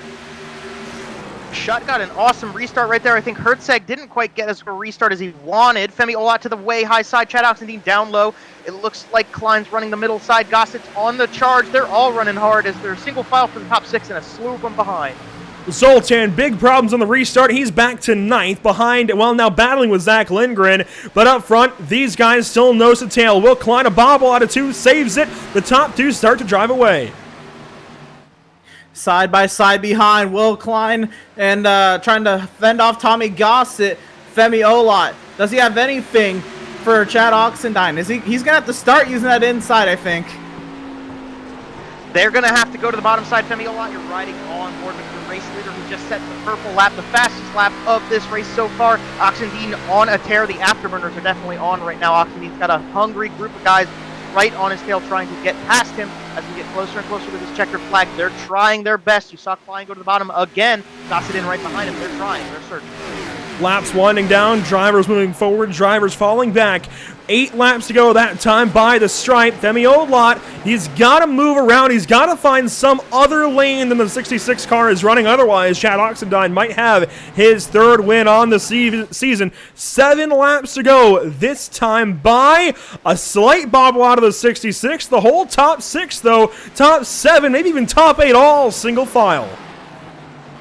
A little bit different than what we expect, with a late race restart like that. But I think everybody's just kind of looking at what's ahead of them, trying to see what they can do to get that spot ahead of them. Right here with Femi Olot, sizing up Chad Oxendine. I'm assuming he's just saving anything drastic that he's going to do for the final couple of laps. Yeah, right now wondering if Femi Olot's going to try to figure out a way to back up the corners and get a run out of either turn 2 or turn 4 to make a pass on the straightaway from Chad Oxendine, because I don't think Chad's going to give him a chance in the corners. That's going to probably be the move Femi's going to want to make, is try to get a run and make a pass on the straightaway that you can take into either turn 1 or 3. We'll have 5 laps to go this time by the flag stand. Oxendine still leading. Klein still third. And Femi in the middle. David Schutt, he's into the top 5. He's moving forward. He might have something here at the end. Still watching these two go at it up front. When does Femi, we've been asking for 50 laps. When does Femi make that move? He's only got 4.5 more tries. Ever so close once again. It looks like it's the same thing over and over again, but Femi Ola, I know he's not content with second place here. They're slipping and sliding behind, but Will Klein and Tommy Gossett going at it, but Femi Ola still eyes forward, tunnel vision on that 66. Yeah, it looks like Will Klein dropping back a little bit there. He went a little high through 1 and 2. He let Schutt and Darling through on the inside. Now Tommy Gossett's going to have a clear path up to Olat. I was wondering if Gossett was going to be caught up with Klein and those two were going to fall back a little bit. It seems like that's what happened, but Femi almost gets to the wall as he's trying to use up as much of this asphalt as he can. Jared Darling working on a top 5 back there as we take 3 to go. Femi's all over still the back end of Chad Oxendine. How many laps can they do this? I don't know. Here comes the send from Femi Ola. He's going to try to get the slide job done on at turn number 4. He gets the pass complete, but Oxendine with the crossover. What a move as they come past 2 to go here at Iowa, and down the inside, Oxendine goes back again. Femi Olat knows what he can do this time. They're going to go down the back straightaway, almost bumper to bumper. Olat looks to the bottom side. Coming into turn number 3, he's going to send it into the bottom lane, trying to come up the racetrack. Not quite going to get there. Oh, maybe he will. Femi Olat and Chad Oxendine, they're going to be side by side at the white flag. 1 lap to go. Drag race to the white flag that time, but not good enough yet for Femi Olat. Side by side for the final time through turns 1 and 2. Down the backstretch now. Does Femi go for it on the inside of Chad Oxendine? This is the final shot. He's going to go low. Slide job from Femi Olat. Does he make it? Does he complete it? He backs right up to the nose of Chad Oxendine. Blocks a little bit. A drag race and across the line, Femi Olat grabs the win at Iowa. What a finish. What a move from Femi Ola. And you know what? When he did it a couple laps to go, that was him practicing that move, I'm pretty sure. He knew that Oxendine was going to cross him over, but that time out of 4, that was perfectly executed from Femi Ola. Oh, I am so hyped up right now. That was such an excellent race to the checkered flag right there. Femi backed that corner up really nicely in the middle of 3 and 4. A well-deserved celebration right here because he backed it up enough that he kind of blocked Oxendine's really good run and just held enough momentum to get to that stripe first. What a run. What a show. Burn down the house, Femi. You earned it. That was amazing. Femi Olat makes it happen this evening in Newton, Iowa. Oh my goodness, the Gibbs Gaming driver shows up. He wasn't always looking like he had this one in the bag by all means, but he drove to the front, started 19th, and showed all of these guys how it's done. He will advance himself 1 tick closer to passing Bobby Zielinski, possibly for second place on the NORC All-Times win list. He goes up to 27. He's got to get to 32 to pass Bobby. What a finish this evening. Femi Olat getting it done at the Iowa Speedway in epic style. We will take a step away. We will be right back to you this evening from Iowa with post-race coverage. Don't go anywhere.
Sound art is a product that is a speaker and it's art. We combine it together and we call it sound art.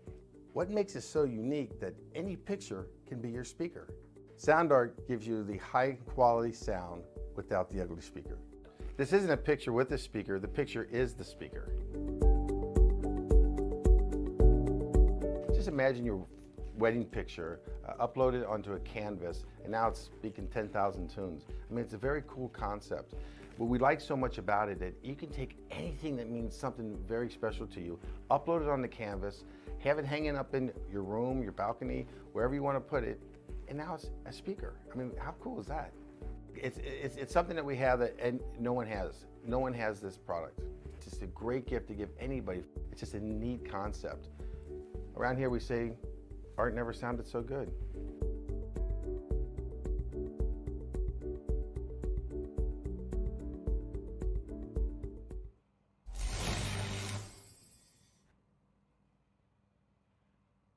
After months of quarantine, we're all interested in how we can become our best self. The team at Permanent Makeup and Cryo is here to help you get the flawless makeup look every day without the extra effort or time. When it comes to your appearance, you deserve the best care that money can buy.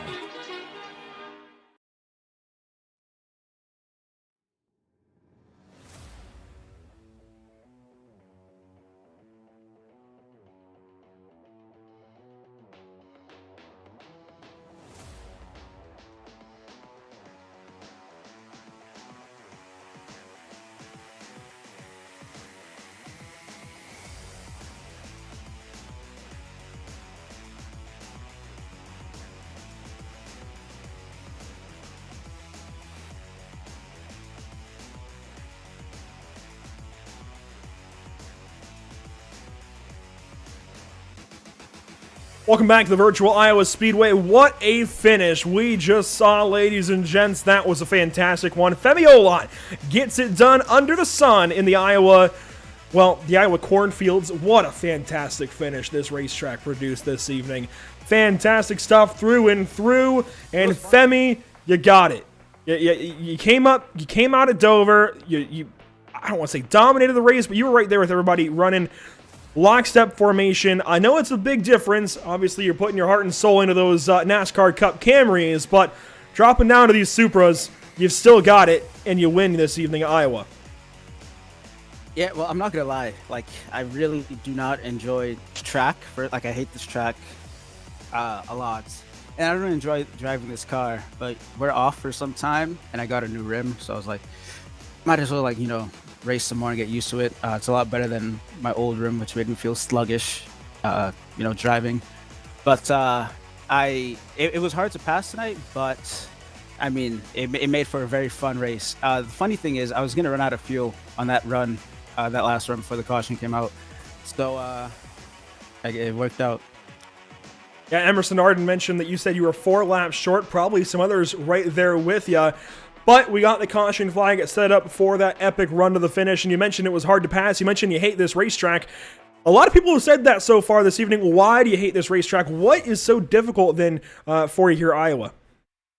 For a really long time, like anytime any league would come here, I'd always end up self-spinning at some point during the race, and I could just never find the line in 1 and 2 or in 3 and 4. It was weird. It was like I was under driving, but I would overdrive exit, and it just wasn't a fun time for me. But I think in my last 3 races I've done here, they were all spread out between a lot of months. But I think I feel like I've gotten better at the track, so that's good. And I think this race showed that. I feel like if I passed Chad on that long run, I would have pulled away by a lot.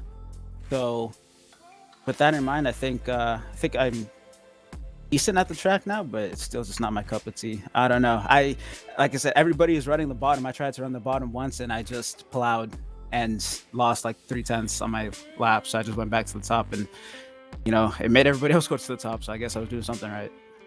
May not have been your cup of tea, but it was another one of these tight, not quite intermediate racetracks, kind of in between short and intermediate. But you fit right back into winning a couple of short tracks. The last time you did so was back in 2019, if you can believe it or not, season 10. And since then, you've been on a much more intermittent schedule. Obviously, we know you've gone up there, you've gotten in with Gibbs Gaming. Tell us about that real quick. Tell us about how that's been a big change for you this year. It's funny. Ever since the series started, I've been on iRacing less, which is part of the reason why I wanted to race tonight. Because, like I said, I got a new rim, so I just wanted to do some laps on it. And my season's been rough, man. Like I said earlier too, on the old rim I was using, I felt just sluggish driving the car, and just I felt sluggish. But during the race, I wouldn't be running like poorly during the race, but I just had like so much bad luck. It's just unreal. But Charlotte was a big confidence boost, qualified well, and had like top pace after the first run of the race. So we'll see how the rest of the season goes. But it's been fun. It's been rough, but it's definitely been more fun than rough. Well, of course, we got to focus back on the NORC side of things. Obviously, part-time because Tuesdays happen to intersect with your pro stuff. But got to ask, how many more races do you think you'll show up for this season? You mentioned you've got a bit of a break coming up here from the pro stuff, so maybe a couple of more races coming for you. And do you think maybe, I got to mention it because we've got a whole lot of stats over here. You're 5 wins now behind Bobby. Do you think you can touch that sometime, maybe this calendar year? Probably not. I don't see myself doing at minimum 5 more races. It just really depends on the track and how long of a break. Well, not really how long of a break, but just depending what track it is during the off week in between Coke races. That if I want to race, I'll race. I think the radio event's in Michigan, so that's definitely a race that would have happened, but it's not going to happen. But I'll just have to see. Well, Femi, gotta congratulate you this evening. Fantastic run. You were all over Chad for the better part of, 90 laps? Almost 100, maybe? It was great watching you guys duke it out, especially in that sprint. Who do you have to thank? Who do you have to shout out this evening getting it done at Iowa? Gotta thank you guys for broadcasting. It's your first season, and I'm pretty sure you guys are doing a really good job. And I feel like it was a step in the right direction for the league, and I'm happy that you guys are the ones broadcasting, and you guys are doing a great job. Thanks to everybody who raced tonight, and the viewers of the stream, and of course shout out to Gibbs Gaming. Tune into the Coke races. I think we go to Pocono on the 18th, so check that out if you want. And yeah, that's really it. Once more, Femi, congratulations. Fantastic run. It was exciting through and through. Thank you so much for that. Man, I can't wait to see you back out here one of these races sometime this season. Best of luck to you. Hopefully in some more races here in NORC, and certainly in your Coke endeavors. Thank you. Also, I got to give a quick shout out to Chad. I didn't get that in my interview, but we raced really clean. I told him after the race, and before you dragged me in here, that I was going to do it without hitting him. And because he's in the points and I'm not, so congrats to him. I'm sure he's probably disappointed with second place, but he's honestly got nothing to be disappointed about. He ran a great race. How about that? Straight up class act out of Femi Olat. Buddy, congratulations this evening. Have fun living up, and can't wait to see you back on the racetrack soon. Thank you. Femi Olat, again, a class act. That is really cool to hear that he did not want to move. Chad Oxendine knew he was in the points. He's just here to have fun. And raced him cleanly, raced him straight up, and got that position, got the race win, ultimately, over Chad Oxendine. What a battle. Let's hear from the other side of it, though. Chad Oxendine, who finished second place. Right, there are 2 sides to every story, and Chad Oxendine, who led 83 laps today, absolutely dominant. But man, oh man, Femi just sizing you up. That the final round before the caution, and then those last 11 laps or so. Chad, what's going through your mind when you have that bright green 18 just all over your mirror for that many laps?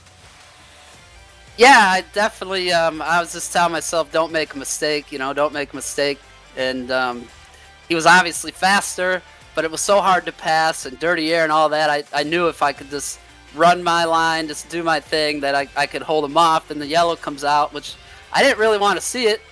I knew it'd be harder for him on older tires, but the yellow come out, and then he nipped me at the line there. But great race. I want to thank him for racing me clean. He could have punted me many, many times, so I appreciate that. And hell of a finish. We're just on the wrong side of it today. I was just about to say, he was in here in his interview, and he said it to you, but he said it on his interview as well. Of course, he didn't want to make contact with you when he made that move because you're in the points and he's a part timer. But what was your whole take? well, he sent it once with a couple laps ago, but then that final said when y'all were side by side already down the back straight on the final lap.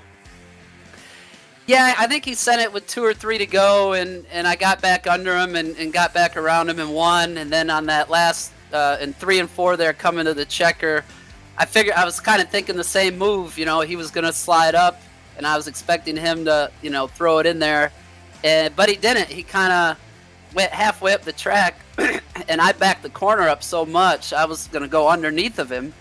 But when he didn't really slide all the way up, he left me a lane. I had to take the outside where I had my run, and I needed that start and finish line to be like Talladega and be down there toward turn 1 a little more, and I would have got him. But if I would have ran my regular line there, I would have probably just clipped him by a half a car or a bumper or something. But I just like I said, I just let off a little earlier, expected him to come up more, and he didn't. And it just worked out for him and not for me. Fair enough. One more question about tonight. Femi said that he was 4 laps short, and that caution saved him. Were you short? Did that caution help you in fuel at all? Or, I mean, I know you said you didn't want it to come out, but were you going to make it on fuel? If I'm being completely honest, I wasn't even paying attention to the fuel at all. If he was short, I'm sure I was short, and I didn't even know it.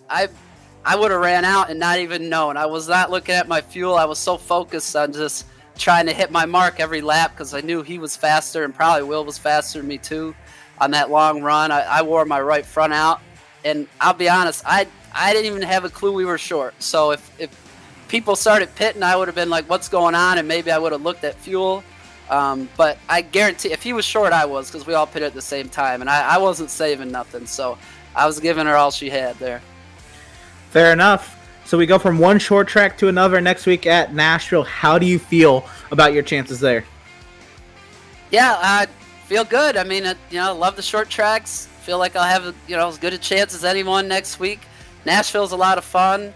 It's going to be hard to pass there too, but I believe we'll have some more bumping and banging there at Nashville. Kind of tight quarters there, where Iowa's a little bit wider. You got a couple lanes to run, so should be a fun one. I always look forward to anything under a mile. Is always a good time. So we'll see how it goes. Absolutely. Well, once again, congratulations on your second place finish. Who do you have to shout out for your dominating run today, all the laps led, and then the great finish? Yeah, like I said, I'll shout out to Femi just for racing me clean. What a hell of a finish. Thank him. Thank you guys for putting on a great broadcast as you do week in and week out. Always enjoy going back and listening. Thanks to John Barry for putting this league on so we can have good finishes like that. All my friends and family out there watching each and every week, I appreciate them for tuning in. And we'll see you guys next week. Appreciate it. Absolutely. Chad, once again, congratulations on the second place finish, dominating run today, and best of luck to you next week at Nashville. Thank you, man. Have a good one. Absolutely. And that was our second place finisher, Chad Oxendine. And now we're going to send it over to Joe Donahue standing by with Jared Darling. Yeah, so we'll bring over P5 tonight. Jared Darling put on a great show in and of himself. Jared, this is Joe Donahue up in the booth. You got a copy? Yes, I do. All right, Jared. Well, we've been talking about the finish for first place a lot here with the last 2 interviews we've had, but we haven't gotten the input on somebody who saw that run to third place and that big group of guys running out of that final corner to try to get the final podium spot. Obviously, you came home P5, but what did you see from your perspective on that last lap? Yeah, it's basically the same thing like you said for the win. We were just racing really hard, trying to get some spots, and I had some really, really good short run pace tonight, so I was trying to take advantage of what I could, and almost got third. I was hoping they'd get together a little bit so I can maybe get that third place, but nonetheless, got fifth. Not too bad. Really, really struggled with the right front tonight on long runs for sure, but I was kind of lucky to get that late yellow, and I knew with the late yellow I'd have a shot to get back up to the front, and got top 5 finally. First top 5 of the year, so it feels nice, and it's like 4 straight top 10s now, so moving up in the points, so things are looking good, but we just got to keep getting better, and hopefully we can continue that next week. Absolutely. You brought a little bit of momentum in being a past winner here at this track with the series, and obviously, you mentioned that run to the finish and just getting off on the restarts and whatnot is very crucial in that, and I want to get your input. What were your expectations on that final restart? when you got the yellow flag versus when you went back to racing again, what were you thinking and what were you feeling as you were getting ready to run this race out? Yeah, like I said, I really struggled. Iowa, by the way, Iowa's a really good track. I've always run well here. I love this track. It's very fun. And obviously, you guys saw a great race. We were all over the place. 3 lanes worked. We were moving all around. It was a lot of fun. But yeah, when I got that caution, that restart, I think I restarted like 9th, and then I was 5th or 6th going into 1. So yeah, I just got a really, really good restart, and I knew I had an advantage on that short run. So I was really looking forward to it. And I think a couple more laps, I probably could have got 3rd. But, we'll take a top 5, got 5th, had a clean race, 0 incidents, and ran pretty solid all race. So I'm pretty happy with tonight's performance. But still would like to be up there with Femi and Chad, but we'll get there eventually, hopefully. Hey, it's all in due time, and it just takes a little bit of momentum to get there. Like you said, you got a lot tonight. P5, great run for you. Tell me how you feel moving forward as you trek forward through the playoffs, you trek forward through these next couple races. What are your expectations? What are your goals that you're going to set for yourself for these next few weeks to try to get to that P1 spot? Yeah, well, really the goal, I just obviously want to make the playoffs, obviously top 10. I think after tonight, it should be pretty close. We were down like 20-something points, so it's been a good climb. Getting good results like I should be getting. And next week, I think we go to Nashville. It's another short track, and I love short tracks. So really looking forward to that track. We raced there once last year or another league or something, and I ran really well there. So I'm looking forward to that. And I think we got Talladega coming up, so anything can happen there. The next few weeks are some good tracks, and hopefully we can kind of maybe get a win or just keep getting these top 5s at least and moving up in the points. That's really the goal here. Yeah, the consistency will reign king. And hey, there's a lot of great opportunities for you as the rest of the season goes, and a lot of opportunities for us to talk to you again in the future. But for tonight, we get to celebrate a P5 with you. I want to give you center stage. Anybody you want to shout out on the broadcast, anybody you want to thank for this opportunity and this run you got out of Iowa tonight. Yeah, first off, John Barry for this league. Every Tuesday night we've been here. Some of us have been here for 9 years. I know I have been since the beginning. So, every Tuesday night to come out with a good group of friends and race on the track. It's a lot of fun. Thank him for that. Thank you guys for your excellent broadcast. I praised Andrew last week down in Charlotte, and you guys do amazing. I mean, I love your broadcast. I can't wait to go back and watch this. It was a really good race. You guys saw a good show. And everybody, if anybody's out there in chat rooting for me, thank you. Appreciate that. And shout out to everybody I raced tonight, and everybody was clean, and we'll see you next week in Nashville. Couldn't have said it better myself, Jared. Once again, congratulations on your run tonight. Hopefully we'll be getting to talk to you again in the near future. All right, y'all have a good night. You too, sir. And there you have it, Jared Darling rounding out the top 5 with a excellent race to the finish for that 3rd spot. Kind of saw it off the top of the screen, but it was a heck of a race to the line for basically everybody in the top 10 at the end of this one, Andrew. We're kind of seeing a bit of it start to take form here in the background as we'll take a look at our unofficial currently race results. Again, big congratulations to Femi Ola. Just an incredible run this evening. Look at that. 0.014. That's a little over 1/100th of a second for Femi Ola over Chad Oxendine. You see David Shutt, he recovers. He takes 3rd this evening. Tommy Gossett ends up in 4th. Jared Darling in 5th. You got Will Klein 6th. John Barry 7th. You know what? You see Will Klein in the background up the racetrack. That really shaped a lot of that up. Pretty amazing that he was able to hang on, though, for 6th, all things considered. Zach Lindgren, he gets another top 10. He takes 8th position. Josh Robin takes 9th position, rather. And Ariotti does squeak out the top 10. Fantastic finishes through and through that top 10. On to the second page here, we have TCB top of that page. Again, running in the top 10 most of the day. He'll come home 11th. Tom Mercier, 12th. Zoltan Hertzeg, after leading laps early, down in 13th. Not the best of runs considering what he was doing earlier, but we'll be looking to make that up next week at Nashville. Cole Freilich 14th after his incidents, along with Howie Briss and Hayes Booth. All of those drivers involved in some incidents today, 14th, 15th, and 16th. Bobby Chaney was maybe moving forward through the field. He ends up in 17th. Taylor Frey had a look inside the top 10 for a moment. He's ending up in 18th. Sean Williams, 19th, and Sheldon Lockie will round out the top 20. You roll back to 21st. You've got Cody Miller in car number 28 rounding that one out. Scott Shire in 22nd. And then Ashley Molyneux all the way back in 23rd. Goes from winning 1 week to, at the tail end, another. Definitely not the run that she wanted. But hey, there's plenty of races left this season to get another one. Spencer Ray finishes 24th, 1 lap behind the leaders. And then you go back to the guys who did not quite get to the finish of this one. Spencer Owens finishes P25. Brent Pancari in 26th. 27th for Aiden Kirker in that number 17 machine, and Aaron Smith will round out the field in the unofficial results here at Iowa. That's oh so painful for Spencer Owens and Brett Pancari, 2 guys in the top 10 of points that really could have used a good one this evening. They've been so good this season. Can't wait to see how they rebound potentially in the coming weeks. As man, what a race we were treated to this evening. These 2 that just went at it right there at the end. Fantastic stuff. And of course, the race for third was great as well. Do got to mention Zoltan Hergzeg, despite finishing 13th, a little ways back and certainly not going to be the greatest as far as point gains go. He is still the only driver, and he keeps this alive for himself, the only driver to complete every single lap so far in the NORC iRacing series. That, ladies and gentlemen, is through 10 races. That is incredible. Definitely big props there to the driver of the 96. John Williams is right there with him, 11 laps back, so that really shows just how on top of it Zoltan Hergzeg has been this season. Before we get to our final thoughts and things, I want to give a big shout out to some of our partners here with STOPTV. Of course, Tucson Sound Art, Your Picture, Your Music. They do a fantastic job helping us. We want to do a fantastic job and help them and tell you to go to TucsonSoundArt.com. At the very least, check them out on Facebook and Instagram. See what they've got to offer. Father's Day is coming up. Who knows? Could be a fantastic gift for Dad, and certainly he would want you to save money on it. Use that promo code PitStopTV at checkout for 10% off of your order today. Of course, race pace setups, Le Mans coming up, possibly for some of you guys on the iRacing.com sim.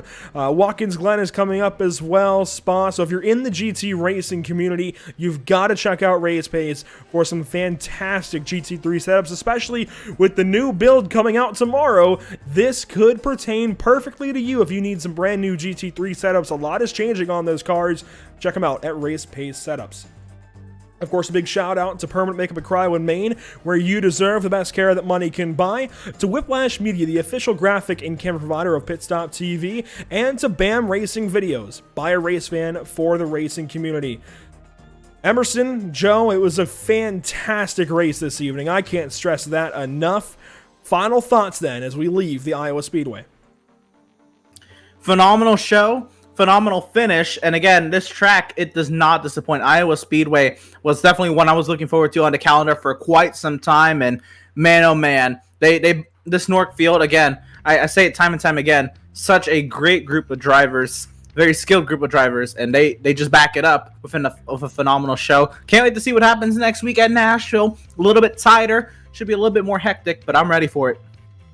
Yeah, I totally agree, Emerson. I think tonight was just a stellar performance. Class A from the field tonight. It was a great show. It was a pleasure to be here, and I think it put on a great broadcast for everybody involved. So, going to be a interesting one to take into Nashville, but we're excited for it. And hey, gotta give a shout out. Today is National Best Friends Day, and I know we haven't really mentioned that yet on the broadcast, but I figured it'd be worth mentioning. You know, you bring your friends in. These guys all obviously are well known with each other here in NORC, and even within us here at PitStopTV and them. I've seen some friends in the chat, but gotta keep your friends close because they really do make your life better. And you know, happy National Best Friends Day. Make sure you give a shout out to some of your best friends here. I want to give a quick shout out to all of these guys in the booth. Some really good friends up here, Trey, Emerson, and Andrew. Really appreciate you guys, and you know, yeah, gotta celebrate that. But we'll take that into Nashville next time and should have a stellar performance once again.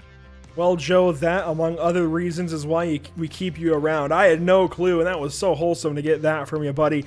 Certainly a big shout-out to everybody, all of our friends here at PitStopTV. Nice little segue there. But I do got to mention real quick, we've got a heck of a schedule coming up still. You've got to stick with us here for the NORC iRacing series on PitStopTV. Nashville Fairgrounds next week. That should be fun. Now, I've got to miss that one personally, but I know you guys will hold things down nicely as we head to Nashville. That's going to be fun. Another short track and a new short track. not the first new track to the schedule. I dare say iRacing Super Speedway was, well, obviously that was new. I think those are the only 2 new ones so far. Of course, Bristol Dirt will be new later in the season, but I can't wait to see how another track that we have no notes on really goes next week for 175 laps. You see Auto Club there in a couple of weeks, the Talladega Duels in a few weeks as well, Martinsville, Road America, Atlanta, and Legacy Daytona wrap up our run to the chase. Then Indianapolis, Texas, Bristol Dirt, Darlington, Phoenix, Chicagoland, and Las Vegas make up our chase schedule. It was a fun one this evening from the Iowa Speedway, but that will do it from the virtual Newton, Iowa. We're happy to have had you all here for tonight's action, and we hope you enjoyed tonight's broadcast. Make sure to keep up with us here at Pit Stop TV. We've got a few more broadcasts in the coming week. Of course, the BRP Asphalt Modified Tour tomorrow night from Oxford, Maine. I'm so jealous of you two who get to cover that tomorrow. Gosh, I love Oxford Plains Speedway. It's gonna be fun. I can't wait to see how it goes as guys take to that bull ring. It really is just one big circle up there in the great state of Maine. Can't wait to see how it goes. Of course, Monday night, the VRP iRacing Series Dirt Late Models are back in action, this time from Cedar Lake in Wisconsin. Then, of course, the Nashville Fairgrounds Speedway for the NORC iRacing Series in 1 week at 6:40 p.m. Eastern next Tuesday night. Before we go, of course, make sure to follow us here on Pit Stop TV on our various social media platforms. You see them all bottom of your screen there. Facebook, Twitter, Instagram, YouTube, Twitch, you name it, we're on it just about. Make sure to follow us at those links bottom of your screen. For all of Pit Stop TV, Emerson Arden and Joe Donahue beside me on the mic, Trey Shuttlesworth on our social media coverage. My name is Andrew Cardinale IV. Thank you so much for tuning in this evening. It was a fantastic race. Make sure to come back tomorrow for Modifieds from Oxford. We will see you next time.